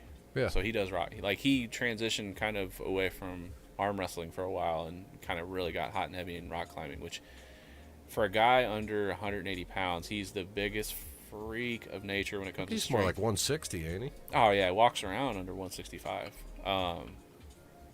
I've only pulled him a couple times, but it was not pleasant for me. I mean, it was quick. It was like, Yeah. doof. And it was like, I slowed him down the second match I ever pulled him right at the pad. I'm like, fuck yeah, I'm in this. And he just goes, like, put his shoulder down and just pressed into it. And I'm like, to help not discredit me, he ended up winning overalls left-handed that day. So I watched him win overalls in Kansas City. he's a fucking, yeah, he's an athlete.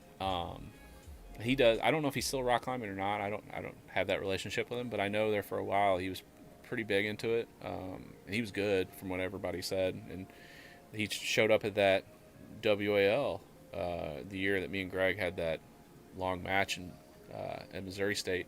I had went to Kansas State trying to qualify for Vegas, and he showed up. I'm like, fuck. I automatically knew. I'm like, shit, because I thought I had it. And I was like, hopefully I can crack top 3. And he walks in, and he's under. He weighed in with everything on. He was like 163, soaking wet. I'm like, okay. And he just... You just got to tell him, man, you got right-handed, give me left. Fuck. Yeah, no, he's a strong guy. Super nice. Yeah, I'd love to see him come back in the sport, too, because he was so good. Very versatile, and he started at a young age, too. Oh, yeah, second generation. Yeah, his dad's a character, super nice guy. I used to talk to him quite a bit whenever I'd go to the tournaments there, and he was good in his own right. He was sneaky good. Like, you wouldn't anticipate him to be as quick as he is and as strong, but he'd give people fits. He'd just jump in tournaments, and ROTN, that's who sponsored that tournament over in Kansas City, whenever Gary Roberts were doing that. Mm-hmm. I'm sure you've seen the YouTube videos. Yeah. So it was Ethan's dad, Don Fritchie, was one that was sponsoring those tournaments. He would just throw out, money a couple of years in a row and get all these big names there. And I mean, they had a legitimate turnout for 3 or 4 years there, I think. So. What about you? You gonna come back? You gonna pull?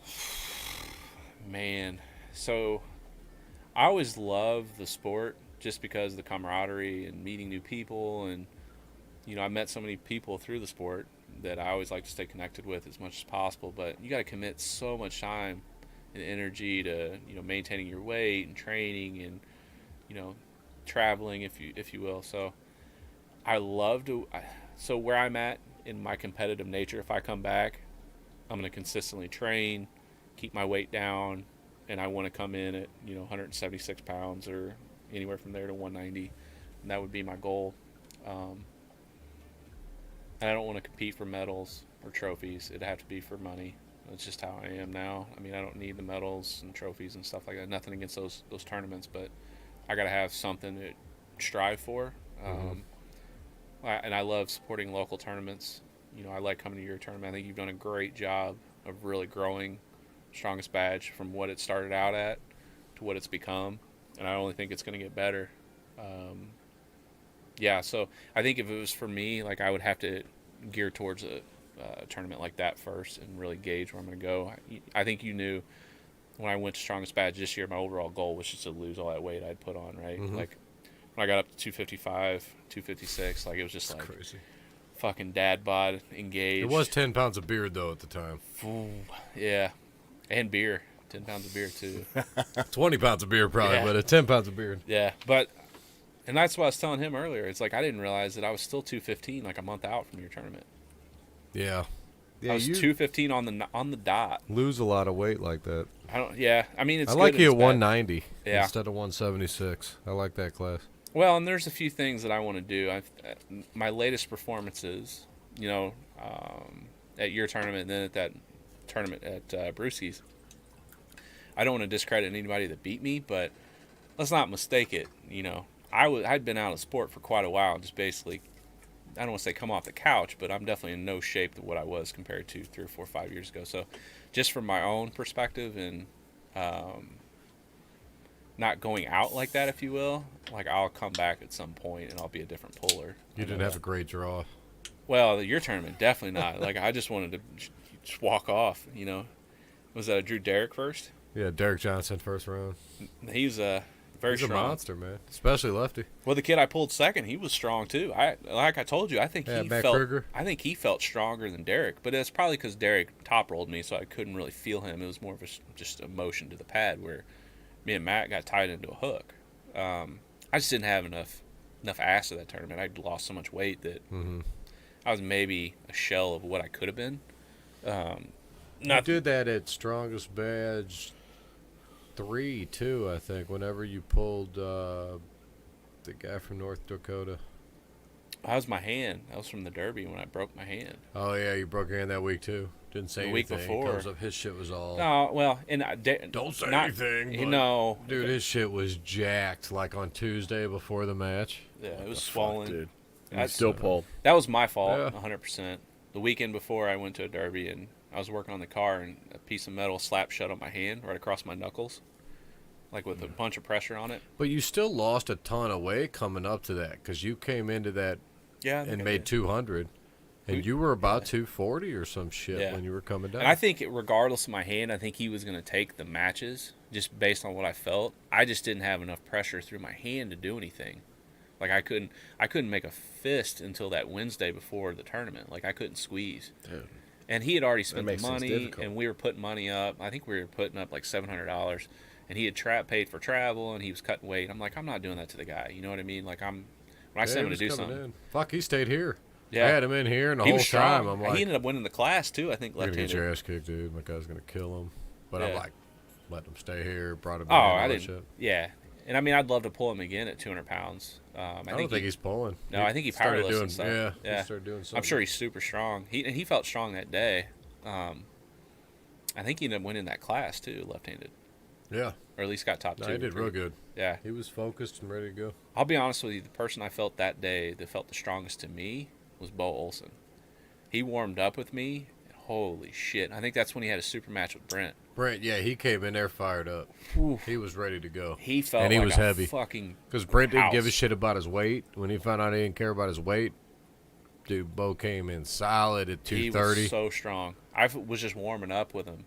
And I was like, give me some resistance. He's like, how much do you want? I was like, just, give me some resistance. I'm like, not that much resistance. And it was just like a wall. And he was on that day. And he's strong anyways, no matter what. But holy shit. He beat Brent both arms, didn't he? Smashed him, dude. He fucking took everything. Brent had nothing for him. 6-0 both arms. I don't even think they went to the straps, did they? Dude, it was fucking domination. I mean, I remember him stonewalling Brent left-handed. Like, Brent would hit, and he'd stop the hit right center table. And then Brent was like you. He was off the couch. He didn't give a shit. He was like, he never even heard of Bo. Yeah. When I pitched it to him, because I'd met Bo at that first tournament, right, at the WAL. Yeah.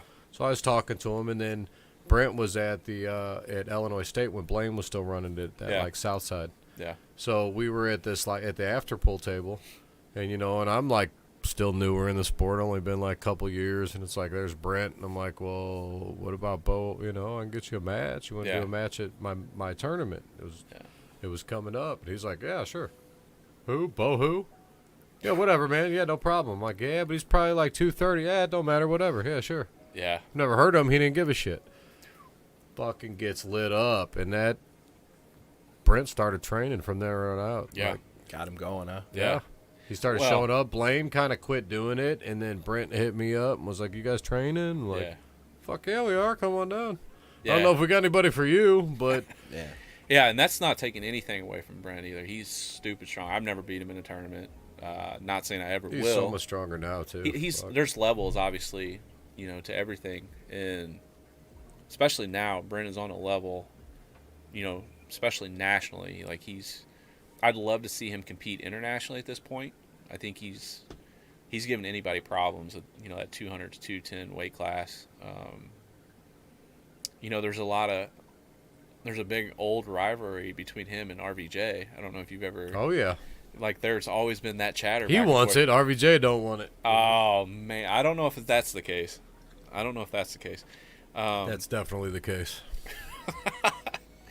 I'm gonna tell you this: RVJ don't think he deserves it. He's like whatever, blah blah blah. Like I beat you before. Yeah, I don't think they've pulled in quite a while. It's been a long time, but they went back and forth. Where I think RVJ got the best of it, right? Yeah. But I think that's a great opportunity. I think. Well, we'll see. If Bowen beats him, I'd rather see Bowen I'm gonna Because I think Bowen and Brent is a very good match. What do you think Bowen's chances are of winning that super match against RVJ? I actually think Bowen wins that super match. You do? I do. How much you want to bet on it? I'll go to the bank tomorrow. Who's reffing? It don't matter. It does. It don't matter. Get the fuck it out. Can be Did Bowen's you see the match cousin, between Bowen and Chance Shaw in the fucking basement and a table that wasn't bolted down and shit? Like, so that was long enough ago that it doesn't like that. Yeah, if it's legit in a legit match, yeah, I mean, I'll bet. Was it Tom Nelson says if it's in the past it doesn't count, right? So that okay. So what is it? Best of 5, best of 6? What? I don't give a shit. It's a best of 50. He's not beating RVJ. He doesn't win a match. He just lost to Lachlan Adair, who just swept by Todd Hutchings. Todd Hutchings and RVJ, who have pulled the past couple years. I'll bet $20. Battle it. Man, that doesn't even pay for gas. Well, you think he wins the super match? That was outright? higher, really, than I was thinking in my head. I did that to be. You think he wins the super match outright, or just a match? There's a big difference there. I definitely think he wins a match, but I think he can win. I think he can win it. I do. Man, I do. What has RVJ done? Where is he pulling? What does he have to do? He's got a fucking pull, man. You can't just sit on the fucking couch. How does that work out for you? He just had that super match with the guy from Europe. I mean, when you roll off the couch, do you kill it? I'm not saying it didn't work for fucking Brent against Bo either, did it? I'm just saying, like RVJ, who the fuck has he pulled since 2017? So here's the thing: is he's been practicing and training. Sure. He just pulled that guy that's from Europe. I can't think of his name. Sasha. Is it Sasha? Yeah. Who's no slouch. Well, that's a guy that's probably top 10 in the world. In that weight class, he's probably top 10, top 15, top 20 in the world, right? Sure. So it wasn't like he was just pulling Joe Schmo at a local tournament. No, but he got smashed. He might have. But that's still a top 10, 15 guy in the world. Now you're talking about Ryan Bowen, who just got swept by a guy that's not even top 40 in the world. But he's also like 260 pounds, right? In Lachlan Adair. He looks big as fuck. He's huge. He's not 200. No, he's not 260. So it doesn't have to be top 10 at 260, right? He came in at 240 against Todd Hutchins. You don't think Lachlan Adair could even like hang with RVJ at all? Stylistically, no. You think RVJ is just blowing through? Well, that's why you're taking the bet, right? See, I don't think that. I think that RVJ's got problems with him. No. Here's what I'm saying. I'm saying RVJ versus Bowen, I don't think is close. I just don't. No, I get you, but I'm saying that a couple levels you were comparing Bowen and Lachlan, so I was saying, what about RVJ and Lachlan? How would that go then? So that one's definitely closer. Well, you see what I'm saying? But here's the thing. Is there a weight cap involved, or is it just whatever you come in at? I mean, I think they're about the same weight anyway. I don't think it matters. No. Really? No, RVJ hangs around maybe 215, 220. Yeah, so, I mean, so does Bowen, right? Well, Bowen might actually be lighter now because I know he was kind of coming down on weight. But yeah, but, I mean, they got to be close. Yeah. Yeah, I'd say those two are close in weight. I thought you meant Lachlan. Oh, fuck no. I think they showed the scale in one of the videos. No, I just meant because you were comparing that match. Like, Brian, is outweighed by Lachlan. Oh, I see what you're saying. Okay, I see what you're so comparing those two. Yeah, so I would say that Brian probably came into that match. I don't know if he's ever said it because I didn't listen that close to his channel, but I'm sure he came in, at least 10 pounds lighter, if not more, than Lachlan. And I don't know if it was more of self-promotion that he was doing before the match and how he was projecting that he was going to beat him and he's still the number one in Australia, but in my mind, he's a couple levels below Lachlan. Like, those matches weren't really that close. No, weren't close at all. Yeah. No. And Lachlan actually impressed me in those matches. He hadn't really impressed me before that. Yeah. But in those matches, I was like, okay, he was solid. Right? But I think no matter where the match went, Lachlan had control, right? I mean, he never got in a negative or a defensive position. So, and if you watch Lachlan against Todd Hutchings, it was pretty much the same thing for Todd. Like, he never really got in a bad position. He didn't really, have to go on the defensive. He tried, let's put it that way. He had to exert energy, but he never got in a position where there was potential he'd lose the match, in my mind. Yeah, he was in control the whole time. Yeah. So, but that's because of a strength power thing, not a hand thing. RVJ's more of a hand guy, right? But you didn't Todd flopped Lachlan. Right? Right, but Todd... He had more hand than Lachlan. But Todd's going to fucking do that to RVJ. Who, Todd? Yeah. Todd smashes RVJ. Are you talking about Bowen or Todd now? I was talking about Mike. I was probably both. We got them all mixed up. I'm just saying. That organic I think is really kicking in. I think that that Bowen's still in that match, man. No, I think in a couple of years he might potentially be. I think he's on the right path. I mean, he loves the sport. He's doing everything he can to promote the sport. You know, I appreciate that. I appreciate the hustle. But I don't think RVJ's better now than he was 3 years ago. Ryan Bowen is far better than he was 3 years ago. That's apples to oranges, though. I don't. I just think it's at that time. Like when you see it, you're talking about Ryan Bowen taking on Lachlan Adair, who's 250, 260 pounds, or RVJ, who's 210, has been on the couch forever. Yeah, he just took that guy, and I'm saying he's training. I'm not saying he's not doing anything, but he's not competitive like Todd Hutchings is out there competing. Or even John Brzezink's competing more than RVJ. So, I mean, they are he's more fucking active, 100. but you can't overlook the fact that he's still training. He's not just sitting on a couch. He's actually... No, but Ryan's training too, so that doesn't... To me, it doesn't offset, and I don't think RVJ's training like Bowen's training. And I'm not like a Bowen nut hugger or anything. Yeah. Right? Well, and I don't like RVJ just because Brett Rockers is my boy.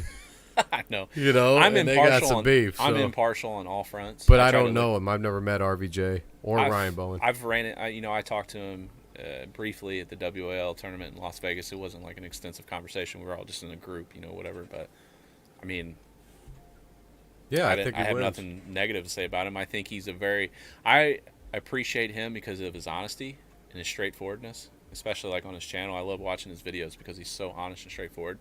And, I appreciate that in a lot of what he says today because there's so many people that try to gloss over things or try to project a situation of how it wasn't really or how it really wasn't.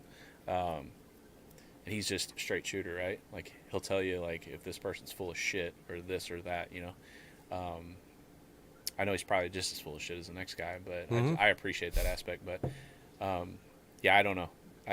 To me, if the stake is a shutout stake, it's not pretty because they can't sell out that block for Ryan Bowen right now. I've been watching every day. It's a shutout stake for RVJ? Yeah. Oh. So fuck yeah, Ryan Bowen wins a match all day long, dude. No. I think the percentage Fuck yeah. What do you mean? What do you think, Tony? You sitting there quiet? I think RVJ wins. I think Bowen does get That's one match shutout odds? Like he's going to shut him out? Yeah, that's the odds right now. So how is he going to shut him out? He just blows through him. RVJ just top rolls him. What the fuck? I think dude? RVJ goes where he wants. I think he top rolls him where he just catches him in there and just pulls right through. No problem. He's not catching. Get the fuck out. He's not catching at all. He's going right to the pad and top roll. Dude, if he gets in a war where he goes to pull through and stops and doesn't finish, dude, he's in trouble. No, he won't put. Even if he gets in a position where he's in a defensive. Dude, Bowen will fucking surprise a motherfucker. I think if it stops, Bowen's definitely in the game. Dude, right? Like that turns into that match of like, wait a second. Yeah, the longer it goes, the worse it is. If RVJ can't finish him, man, you got me fucked up. There is no way that RVJ's got the stamina that Bowen's got. Bowen will sit in there all day. I don't know, man. I'm thinking if it stops in a hook. Yeah. If it stops, it's bad news. In a hook, RVJ will roll out. When's that match? On his hand. I don't know. You have to look online. When's that match? It's a shutout stake, though, because they can't fill the block for Ryan Bowen. It's been open for a couple of weeks now because I check it every day trying to see if they open up. You going to give me the shutout stake odds if we bet? I mean, it's a straight up odd. I mean, you're really not getting odds. So you're not going to give me shutout stakes where he just has to win a match? Oh, so you want me to? I'm just asking because I might up my bet if you're giving me that. Odds. Yeah, that's fine. Really? Yeah, 100%. Really? Confident in RVJ. Look at this shit. All right. So RVJ confirmed. King. Oh, so this is a Larry Wheels tournament. Yeah. Is it in Dubai again? I tell you what, I like what he's doing. Larry Wheels, he's got some money behind him, right? You know he's doing it. And even though he did the one out of a lobby in a hotel, and I feel like Larry Wheels should give me a call. I could produce that a little better. How many of these did you buy? I don't want to eat and drink them all. Yeah, plenty, dude. They're all for you, man. Ain't no natties going anywhere. I appreciate it, sir. Even though I'm going to take your money. They're 6 and they're bigger. I should have bought more. I really wanted bottles. They were like, it's Natty Light, dude. I tell Take you, your cans and go. if you ever get the opportunity to meet RVJ, like he's funny. Like he's just down to earth funny. But get a chance to look how big his fucking hands are compared to his body. Like he's built. As long as Brent's not there, because he don't want to meet me when Brent's there. 'Cause I gotta stay loyal. I want to see those two pull. I mean, they've. No, they should. RVJ don't want none. He don't want that shit. Let's see him get through Bowen first, and then he can have a piece of fucking. What do you? So I think Rocker should get the winner of that match. That's what I think. I'd be cool with that. Right? Because I really think I've told him for a while when Brent was laughing at me when I said Bowen would be a good match when he was like, Ryan Bowen, get the fuck out of here at one point, and I'm like, I don't know, man. A matchup I want to see is Brent and Brandon Excelsior. I think that's a bad match for Brent. I think it's close, very close. Like I'd rather see the Brent Bowen match. I like that match. Right-handed? Either hand. Brent beats him both. Well, hands. Brent smashes him left. Like, yeah, right-handed. Bowen doesn't even pull left. So no, I mean, it's Brent's right-handed. I think he beats him too. Brent? Yeah, like 40, Oh, Brent should. But I or, like the fact that he's got that like hold longevity power. Right? Brent's got a lot of fucking stamina too. Yeah, for sure. And he can pull hard for a long time. So like I like that battle. I think it's a war, right? Yeah. Where I think like with Alcesser, it's a style thing. So if Brent gets in a spot, he smashes him, but it's going to be hard to get to that spot, right? I think that's very close left-handed. But it's going to be hard for Alcesser to smash Brent unless he just blows his hand I don't think over. either one of them smashes. I think it's going to be close. It could go both ways, though. He could, like, if he gets on top of his hand, Alcesser could just put him down. I think it's... Right? Because he's got that high post pop. But if he gets into a war... Yeah. You're you asking want to be in a about- war with Brent? Like, you don't. Well, look what Brandon just did with Travis. I mean, he went the distance. But Travis in every don't match. go in a war. But he went the distance in those matches with Brandon, though. Yeah, I think. But if you get Brent in the same position with Travis, Brent wins that too. Like if Travis doesn't just go to the pad with Brent will win that match all day. If Travis doesn't go to the pad with 80% of anybody at that level. Yeah. That's why I said I'll be interested to see, if this lights a fire under him, if he comes back and, consistently trains. Because I know his sons right now have very, very promising futures as far as football. So I know he's put a lot of time and energy into those. Travis? Those two gentlemen. Yeah, his sons are legit. So essentially his oldest son won the Heisman for D2 football players. So he's legit. Like essentially the best in the country is what it means. There's probably more money in that. Might as well fucking stick to that. And I think his son is actually in a situation where he can potentially transfer to a bigger school, or does he stay at his current school and rack up more dominance?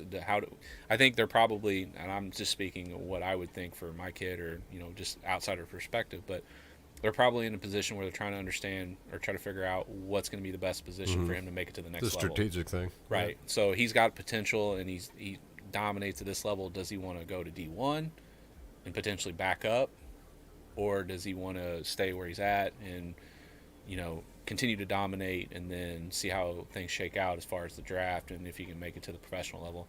And apparently his second, I guess his daughter's youngest, so his second son is legitimately a great quarterback too in high school right now in their hometown. So he's kind of following the same path. And a lot of people don't know this, but Travis was a hell of an athlete in college as well. He went to Shepherd College. He was a pitcher, left-handed pitcher, and he still holds college records there. Like, he was legitimate. I knew he was an athlete. I'm not sure about the records if I knew that. I think I did know he played baseball. Yeah, he was a pitcher. He was obviously pretty legit. I mean, he still holds school records to this day. So that pedigree there is pretty legit. But yeah, I'm hoping, because he's, in my mind, the greatest left-handed arm wrestler that has ever touched the table. I'd love to see him come back because he's still young enough where he can make another extensive run just to show that dominance. I just don't know if the timing's there, if it makes sense for him and his family. So I obviously would love to see him back to close to or exceeding his peak before and pulling Cody Merritt. Like, obviously, I just want to see that match.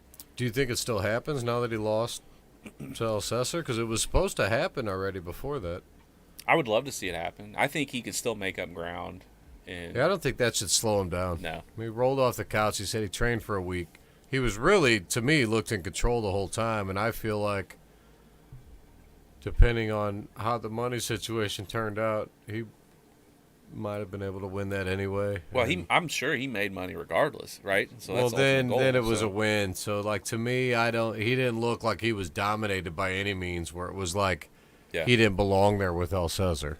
Well, the best it looked part, like he just lost the match, but like he kind of did what he wanted for a while before he lost. The big winner in that whole situation was Brandon. He was in a win-win no matter what. Yeah, so of course. Even if he lost, he's pulling the greatest lefty pulling of all. Travis. Yeah, but I think it was like Paul Lynn and Brezink. Yeah, Paul's another one. It's I've never had the opportunity to meet him or pull with him or anything, but everybody that knows him, I've met him. He's as nice as people say. Yeah, It's fucking crazy. He seems that way, and I think he's like Chase Stratton nice. Yeah, Chase. That's another. I pulled him multiple times. That guy's incredibly strong, but he was so nice that he would apologize after he beat you. Mm-hmm. Used to piss me off. Like, it's crazy Chase, listening to him. Stop, dude. You just blew through me. It's okay. And he's like, I'm sorry. Are you okay? I'm like, no, Chase has a nicer look to him than Paul Lynn does. Yeah. But they're the same people. Like when you talk to Paul Lynn, like he is genuinely just fucking nice. You're just I want to see him kind of like Tony. I want to see him and Mosier pull. Him Who? and Mosier. Paul Lynn and Dana Mosier. You didn't see it? No, what was that? Arnold's 2019. They pulled Mosier.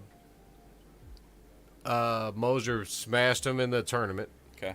To go to the finals. Okay.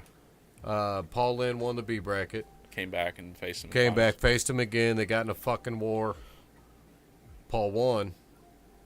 They didn't switch sides. They go again. Why didn't they switch sides? Mosier slipped, I guess. Everybody slipped, and Mosier didn't catch it. Paul had the good side, so he might have caught it, but wouldn't have said shit. Yeah. Right? Because he had... Depending on what side of the buckle. Yeah, he didn't have the buckle. Yeah. That's the thing I try to tell Which is weird, and I didn't even notice it until somebody commented on my fucking video about it. Right, I was like, they didn't switch. Holy shit, you're fucking right. That's why I try to tell the newer guys, too, like, don't just go up to the table. Like, depending on which arm you're pulling with, know which side of the table you want when you go up there. Oh. And if you don't have a loss, and at the Arnolds, don't you think that? Fuck, you think everybody should have caught that? Somebody in Aaron Shields will go up to the table. He'll get there first and still go on the wrong side. And I'm like, dude. And the guy's fucking IQ's through the roof. Mm-hmm. And I'm like, dude, I've told you like 10 times. Like, well, I've been working with Jerry Roberts, who lives pretty close to me, and he's still pretty new to the sport and really turning a corner, getting better, and still training. And that's one of the first things I told him. I was like, don't just go up to the table and like randomly pick a spot. Know which side the buckle's being put on. Yeah. So at least you know that you're not going to be on the bottom side.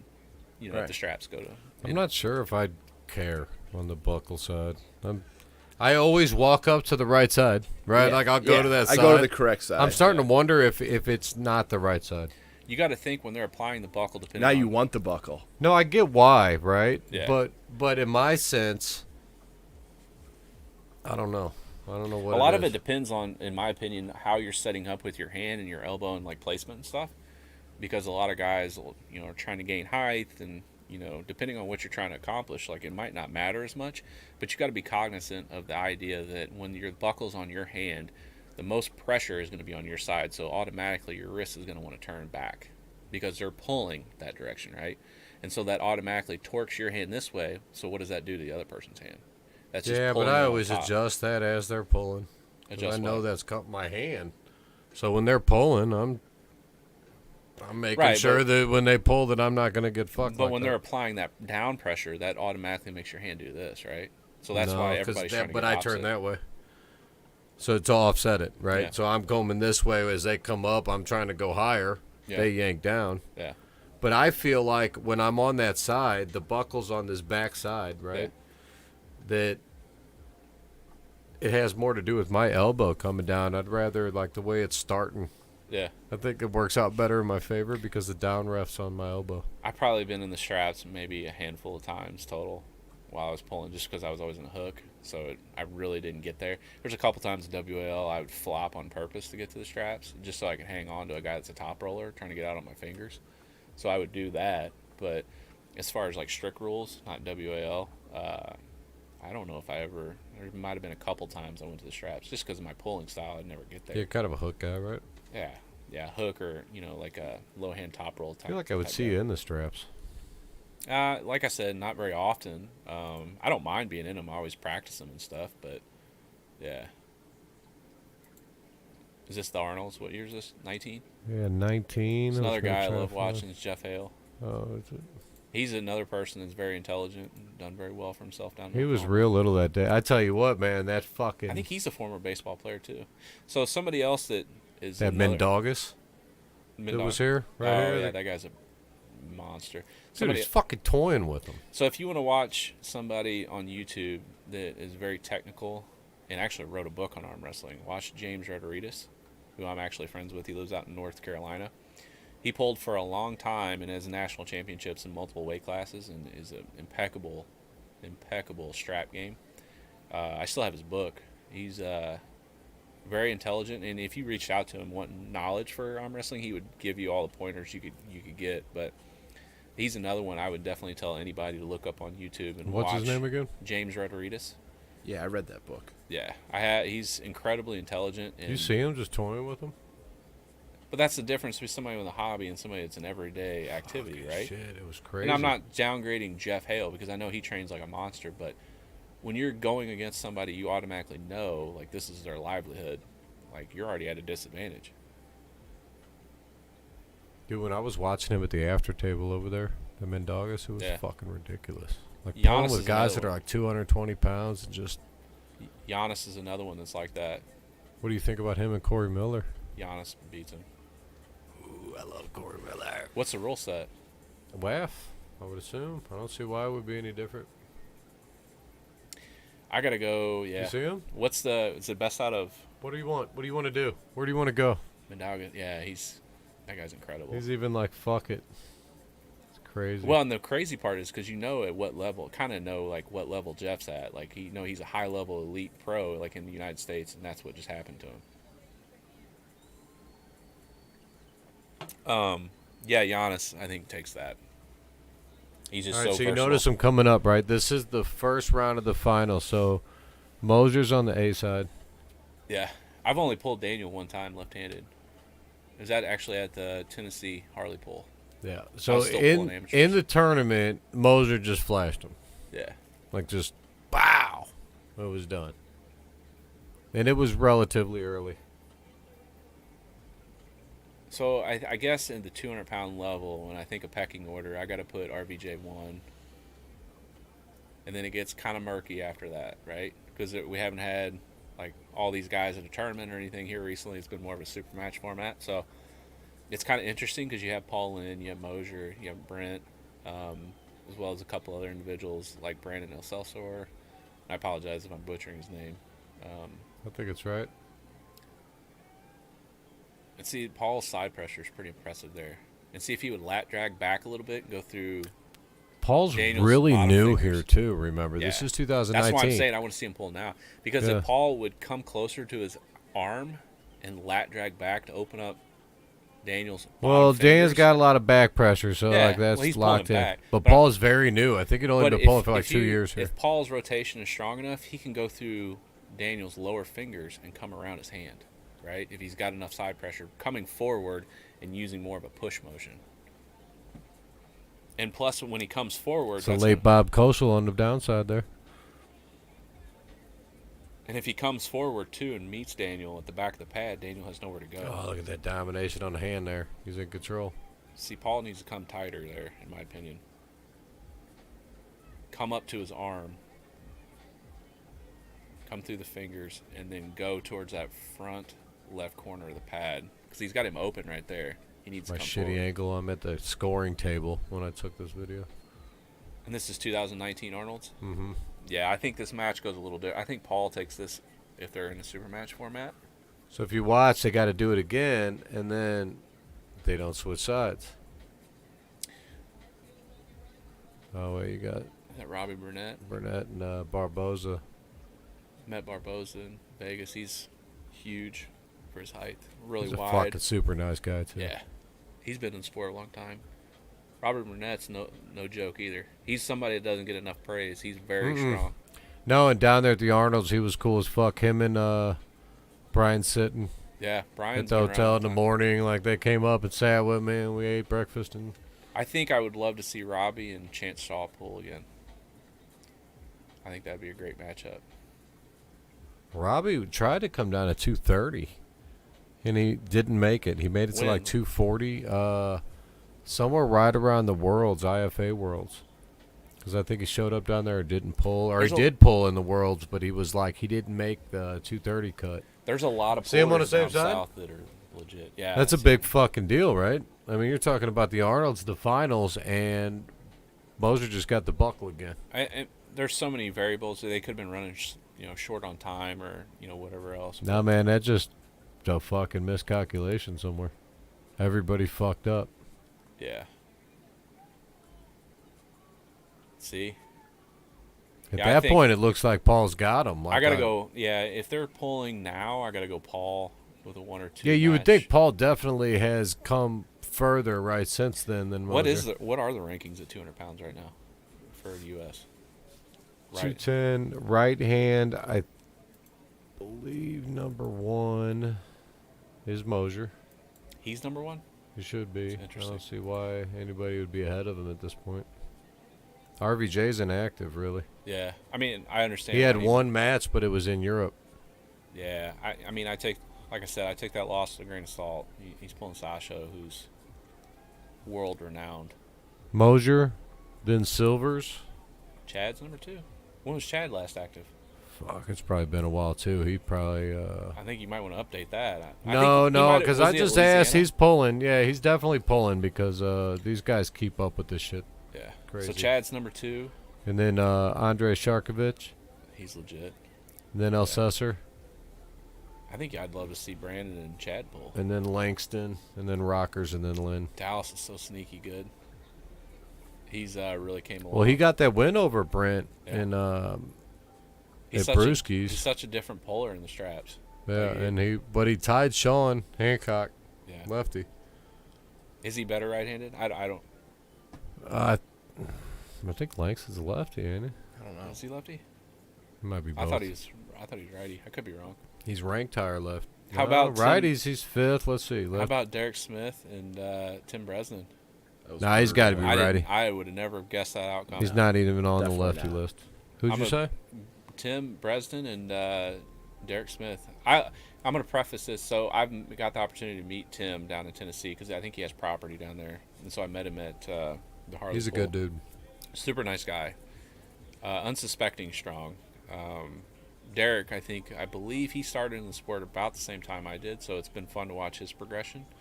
Because I've seen these guys that all kind of came into the sport about the same time as me and has just continued with it and gotten better. I think Derek caught a lot of flack after that match for no reason, based around rankings and stuff. But I think a lot of that is because Corey West was a little upset that he kind of got leapfrogged. But I think Derek definitely showed his potential against Tim. Dude, he looked nasty. Yeah, he's very strong, and I'm excited for him because he's such an advocate of the sport. And dude, he's huge. Yeah, such a nice, gentle. I don't want to call him a gentle giant because I almost feel like that's disrespectful. But he's so big, and he's so nice though that it's like, oh my god. You know, he was at that Arnold's and Corey West. They both competed in that same event. Oh, yeah. They just both kind of finished mediocre. I know that Corey's wanting that match with either him or Chance. I just don't know. Chance won't. I think it's a bad matchup for Corey. Chance isn't going to take a matchup with any of them young guys. He wants the older guys that's going to give him the name and the push, right? And he wants to let he wants to face Derek Smith later. Like, let them build up their shit and then, think 3 years down the road. Then he wants to face Corey West. Yeah, but if you put enough money behind each of them, they'll do it. They'll have to, but I think he's trying to avoid it to... Yeah, I understand. Because they're both... knock him down. They're marketing. I think Derek is about my age. Derek's nasty, man. He's 6'8". He's fucking huge. He's north of $3 bills. He looked disgusting against Bresnan, too. Super strong. Bresnan wants that back. He thinks he fucked up. They could have. I mean, I don't know what shape Bresnan came in. Man, it looked like Derek Smith was dominant. Like in every fashion, it looked dominant. Yeah, and I watched it. I was like I said, I was very excited for Derek because that's a big win for him. That's a big feather in his cap, because Breslin had some huge wins on his resume. He's beat He's Brzezinski. strong. He's huge and strong. He beat Brzezinski back in the early 2000s when Brzezinski was Brzezinski. I honestly like if it was gonna be a Derek and Corey West match, I like Derek in that match. Yeah, I just think Styles on that matchup. Style for sure. And that's based off too big, too tall. He just cracks that hand, and then he doesn't Corey never gets into that superpower that he's got. Now I will say that if he looks so strong too. If the match stops, I got to favor Corey. For sure, but man, as strong as he looked pulling him all the way down, he pulled Bresnan just straight through that. And Bresnan's so strong this way. Yeah. And one of the interesting thing about Bresnan is he's a top roller, but his hand's really small. A lot of people don't realize that. His hand is very small for that weight class, but he's still able to roll out through the fingers because he's so strong. Whereas Derek, his hand I'm sure is massive because of his size. So I'd be interested to see on setup how him and Corey, if Corey would try to go up top with him or automatically try to supinate into a hook or pronate. I guess it would be supinate's out, pronate in. I've never met Corey. He's a big dude too, right? Whatever. Potato potatoes. I mean, he's a big dude too, right? Corey? Yeah. I know he's big, but he's over 400 how pounds. But how tall is he? I don't know his height. Dude. I'm sure it's at least 6 foot. Probably around 6 foot. I'd hope so at that weight. But I mean, Derek's 6'8". So I mean, is he like a 6'4", 6'5", or is he a 6 foot, 6'1" guy? Derek, he's tall. No, Corey West. Oh, I think. Yeah, I don't know his. I don't know his specific. Amateur. I know. Karma. I don't know his height per se, but I know when I was watching Michael Todd's video of him and Hutchings pulling. Yeah, they're similar size. So Hutchings weighed in 225, and Corey. And Hutchings is short too. Yeah. Right? No, he's a little bit taller than you think. 5'10", 5'11". Yeah, he's in there. He's closer to 6 foot, but I know Corey stepped on the scale and it was north of 440. Jesus. He's been more of a size, height wise. I know he's a giant dude. I think, and honestly, that match, in my opinion, with Hutchings was a lot closer than the outcome suggested. I think Corey just ran out of steam. I think his arm pumped up, and he didn't have anything in his hand. I mean, a super match takes a lot out of you, energy-wise, because if you only have a minute rest and you're going through grinders, you don't have any energy. But Corey is a super strong dude, right? Been arm wrestling, whatever. But I mean, let's be real. How versatile is he? Well, you also got to think how new he is too. That's what I mean. Where is he going? He's strong in his spot. But when you got a guy like Todd Hutchings that's been pulling for fucking decades against those strong ass dudes, oh yeah, you're strong there. Okay, then I'm just gonna not let you get there. Yeah, and I think a lot of that comes with experience. And Corey's very new to the sport. Even though you're training with Michael Todd, you got to pick that up eventually. You're gonna find. I think that he spot. will. You know what I mean? Oh yeah, the potential's there, right? Well, and but I think Derek's is higher. And there's certain aspects, maybe to his how he's built, or his preference in pulling. Maybe he doesn't want to go to a top roll or anything.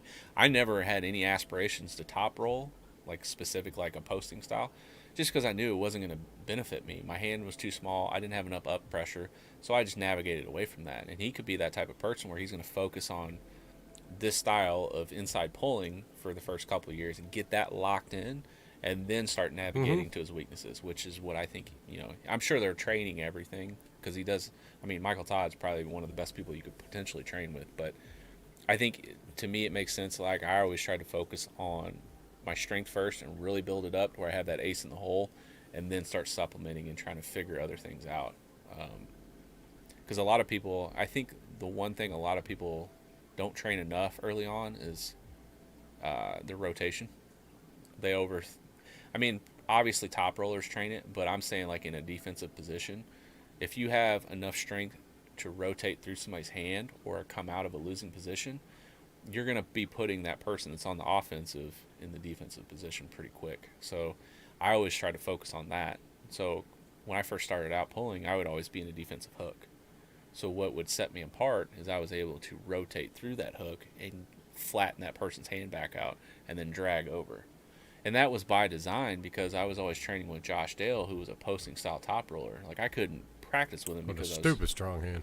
Yes, strength sport athlete. I think he actually held the record for lever lift for a while in the U.S. So, for those that don't know what a lever lift is, you take like an 8 or 10 pound sledgehammer and put it head down on the ground. They would put like a quarter on top, the opposite side of the head of the sledgehammer. You have to lift it up so far back away from the head, which is usually, I think it's a little over 20 inches, 23 inches, somewhere past that point.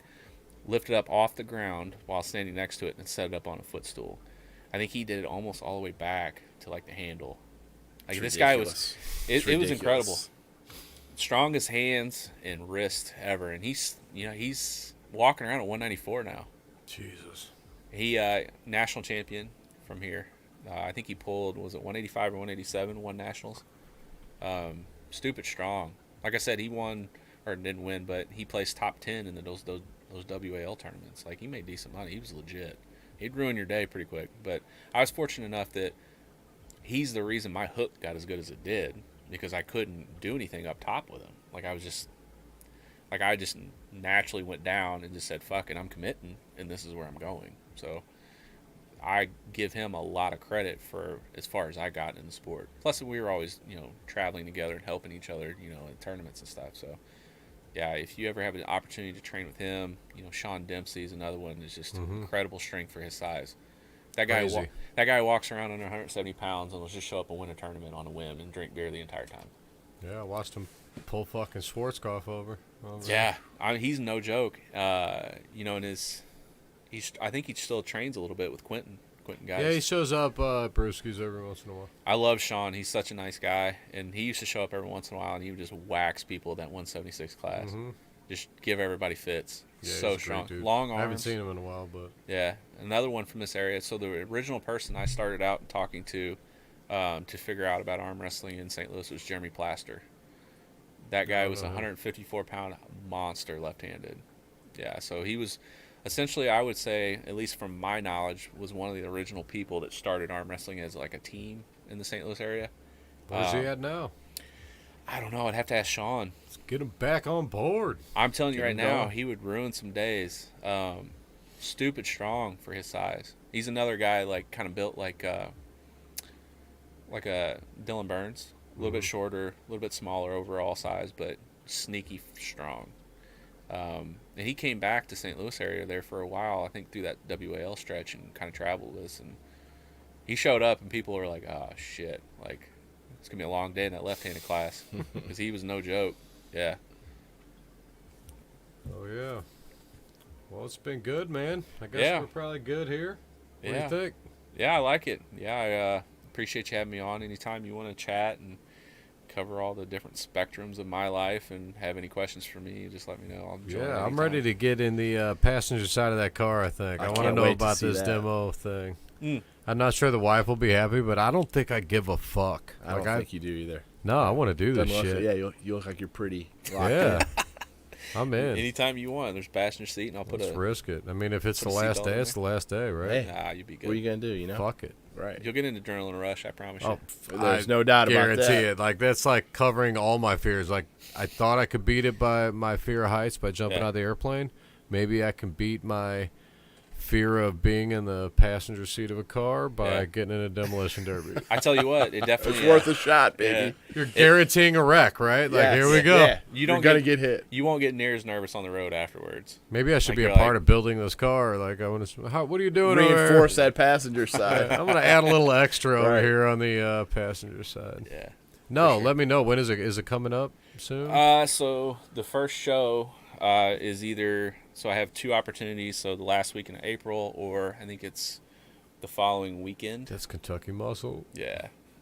Dude, you gotta go do the Derby. Gotta do the Derby. Fuck it. Yeah. Sorry, Pablo. Yeah. You're gonna have to beat John Brzezinski without me. Yeah. Man. Yeah. It's there's shows all throughout the summer, so there's more opportunities. You don't have to worry about just that weekend. Yeah. I want to go. I'll pick one with a big track where we can Wish go real I'd have fast. made the other one for sure. Yeah. That sounds really fucking cool and something totally different. Sure. We got to give a shout out to Brad Cook too. Brad Cook, 217. 217. I love his work. He's the best. Best. Did you get a chance to check out the Strongest Badge movie we in it? did? Yeah, fucking. I got to see me lose the movie. a couple times. Yeah. The great work. I love Brad's work. You know, he's kind of, you know, taking the filming to a different level. You know, for tournaments. You know, all the work he's putting in, I really appreciate it, and I love everything he does. And if you haven't had a chance to check out his YouTube, you should definitely go over and check out 217. Yeah. 7 and not a V. For sure. But yeah, and you're not coming back. You don't know. Money's right. I'll do it. So you're not just gonna pull a Brewskis for the fuck of it next week? Why not? Why wouldn't you? What's next week? No, I got to build on that It's car. next week. I got to build that car. It's just one day. Yeah. Come One up. afternoon. What's the weight classes? Who cares? 190. Who cares? Let's see if I can make 210. 190 from 210. What do you No, weigh now? 210. You could do 210. 210. Oh, dude. Why It's perfect. wouldn't you do that? Walk in at 210. I might sneak into a Brent won't pull tournament 210. He'll pull 230. Oh, I'm not even worried about him. I know what that outcome is. I mean, that's been the same outcome. And for who the else past is 6 there? years. 210. Who's coming? I'll be 210 for that one. Oh, you better watch out for Tony. That left's nasty He's stuck, over here, man. He is. He's getting strong. He's Left is nasty. There's a lot of local pullers that are really coming up. Yeah. Tony Soib, Yeah. the man of multiple nicknames. You won that Missouri tournament in the 190 class, didn't you? He's Left-handed? won all kinds I of think shit. I think so. I think I did Fucking win that rock one. star. I'm like, oh, I'm going to come in here and hopefully get top 2 or 3. And I went 0-2. You should like, come in that's pull. great. Fuck it. It's next week. Man, I'll be working on the car. I'm telling you. All right. I got to get it done. Well, there'll be another one of Brewski's next month. So Yeah, you can do every that one. month. Every month from here on out, there's a tournament Why of does there Brewskis. seem like there's a Brewskis tournament? Like, Dude, he does 5 this year. I think he's doing 5. I love that Russ has picked it up and carried it because it used to be only one a year. Yeah. And he's Yeah, there's 5 of them. That's when I started doing mine. Well, cool. There's only one. I'll do mine. Yeah. This year, I might not even do it. That's just because he loves the sport, though. I got to give Russ credit for that over Brucey's because he's consistently contributed to continuing, you know, Missouri State and bringing it. And how many bars can you go to with 3 arm wrestling tables in the back of it? Right. Not fucking many. Yeah, and his food is phenomenal. Brewskis, O'Fallon. Yeah, his Best food, wings on the planet. Buffalo chicken wrap, dude. Yeah, So good. Fucking food briskets is- off the chain, food is too. They amazing. got a brisket sandwich. But they them have wings are live off the music chain. every weekend too. The next podcast going to be Fuck, he sponsored even by does his own. Brewski's. There It you should go. be. It should be 100%. I don't think Russ is going to sponsor shit. He would. I think Would he he? would. Oh yeah. He's a in. good guy. Dude, I'll put a Brewski's banner on this motherfucker the whole time. That's what you need, like back up here, Brucey's been. I'll fucking post it right here. What about that? We'll fucking flash in What's his face, all kinds of shit. I could do anything. Have you started promoting yet for Hit me up. Strongest Badge coming up? Like, what do you? What's on the Honestly, docket? man, I'm 80% sure I'll put it off till 2023 right now. They put in a Tennessee. So I was having issues with the venue that they weren't sure. I'm working on another venue. So I don't have it locked in, so it's nobody's fault but mine, right? But they got another event in Tennessee, which is pretty fucking close. Yeah. It's got a lot of my guys on the card that would normally be at mine. Who's hosting it in Tennessee? Newer guy. I forget his name. I don't know anybody down in Tennessee anymore. I used to know Jason Gully and Either Jeff way- Jeans and those guys. It's a week fucking after mine, and it's already there. And they got the date, and it's scheduled. So, in my eyes, I'm already behind anyway. I'm still going to work on the venue. I need to find something good, but I think at this point, it's just got to be right. You know, like if they don't need one here, they don't need it here. It's fine. Yeah. I don't need to do it. There's 8 other tournaments in Missouri. You're good. And we'll set a date for 2023, and it'll be the best one that year, you know? Yeah, I was curious if you'd had anybody set up and who you had in mind for the super No, matches. but- Not me, obviously. I'm just curious. No, who the big names were. yeah. Honestly, with all the super match heavy shit, I've considered not even going that route. Like, Yeah. you know, when people go one way, man, I like to go the other direction. And all these super matches, like I'm every time I see a fucking super match, I want to puke anymore, man. Like I see a poster every day of some people I don't even know who the fuck they are. Yeah. What the fuck? And I feel like I started that shit because I started doing it, and Yeah. and it's like I don't want to see it anymore. I would rather see that 29-person bracket. I want to see all the people in the tournament. So I think I may try to figure out a way to just build a big bracket and do something next year big. But I'm gonna do something different probably when I do come through. Yeah. But I'm not guaranteeing that I won't do it. It may just come through on the normal day, and I might still do the event. I just feel like I don't make any money anyway, Yeah. right? Yeah. If I I'm was gonna just do it, curious. it needs to be right. Yeah. I hear you. Yeah. And how many tournaments can you do in fucking Missouri? I don't know, between Missouri, Kansas, Illinois, there's quite a few. Fucking ton. Now you look on the event calendar, 6 every week. Yeah. Well, It was not like that when I got in. You couldn't find a tournament, you know. Yeah, and I think great job by Jared Cook and his crew over there. with Illinois State, really carrying on the tradition of Blaine Middleton's tournament. Like what was it, 348? Yeah, Jared wasn't even involved this year. That was all Bill and Pat. Was it really? Yeah. Well, JT did a lot, I think. Justin Sirleaf. That's incredible. Just that amount of people in a tournament. 350, I think they had That's almost. That's fucking crazy. At this time of year too, when the weather's not the greatest. Like, well, they got the good date. Everybody knows about it. It's so established anyway. Yeah. I mean, honestly, they need a new venue. That fucking venue wasn't big enough. Yeah. That was the best part of the old Nashville, Illinois State, though. You always knew you're packed in there. You'd almost think it'd have to be big enough, right? You never saw that one, did you? That was it was like this little fucking bar that you were like, yeah, you're not fitting 100 people in there. So it'd be like in the back area of Brewski's where you practice if you just had that back area. That's the whole tournament. Yeah. It was held there. Elbows to elbows. Really? But back sections where you could get through, but yeah, no, just you had to like tight. work your way to the table. Tight. You had to work your way to the table, and people were like up close to the table, like sitting and watching on a raised platform. Like the tables were on a raised platform, so everybody close was sitting, so you couldn't stand up front. You had to kneel or go to the back. Jesus. And there was just as many local patrons there as there was actual pullers. Really? Oh yeah, it was incredible. Yeah, that's like different, huh? Duct tape on the fucking elbow pads and shit on some of the tables, like the old Brewskis before I fixed the pads out there. Yeah, dude, it was such a small bar, but that made it incredible though because the place was packed, right? Yeah, like you had that different dude, feel. It was underground. Feel. People were sure. right there at the table. Yeah, it was. I always love those tournaments. All 3 tables different. Some of them with pads. Some of them had the pin, the pin lines. Yeah. Which, by the way, some people sitting behind. Like it was cool as fuck, man. Yeah, those were cool tournaments. Big. Oh yeah, he had a hell of a turnout. Such a small place. Blaine's such a good guy too. He was always so nice. I went to a couple of their practices when I lived in Illinois for a short period, and he was so nice and generous with his time and trying to train me because I was still coming up at that time. And dude, I'm telling you, his knowledge level, because he's pulled for a long time, and some of the guys he had with him too were just phenomenal, like super nice and strong. Yeah, crazy stuff.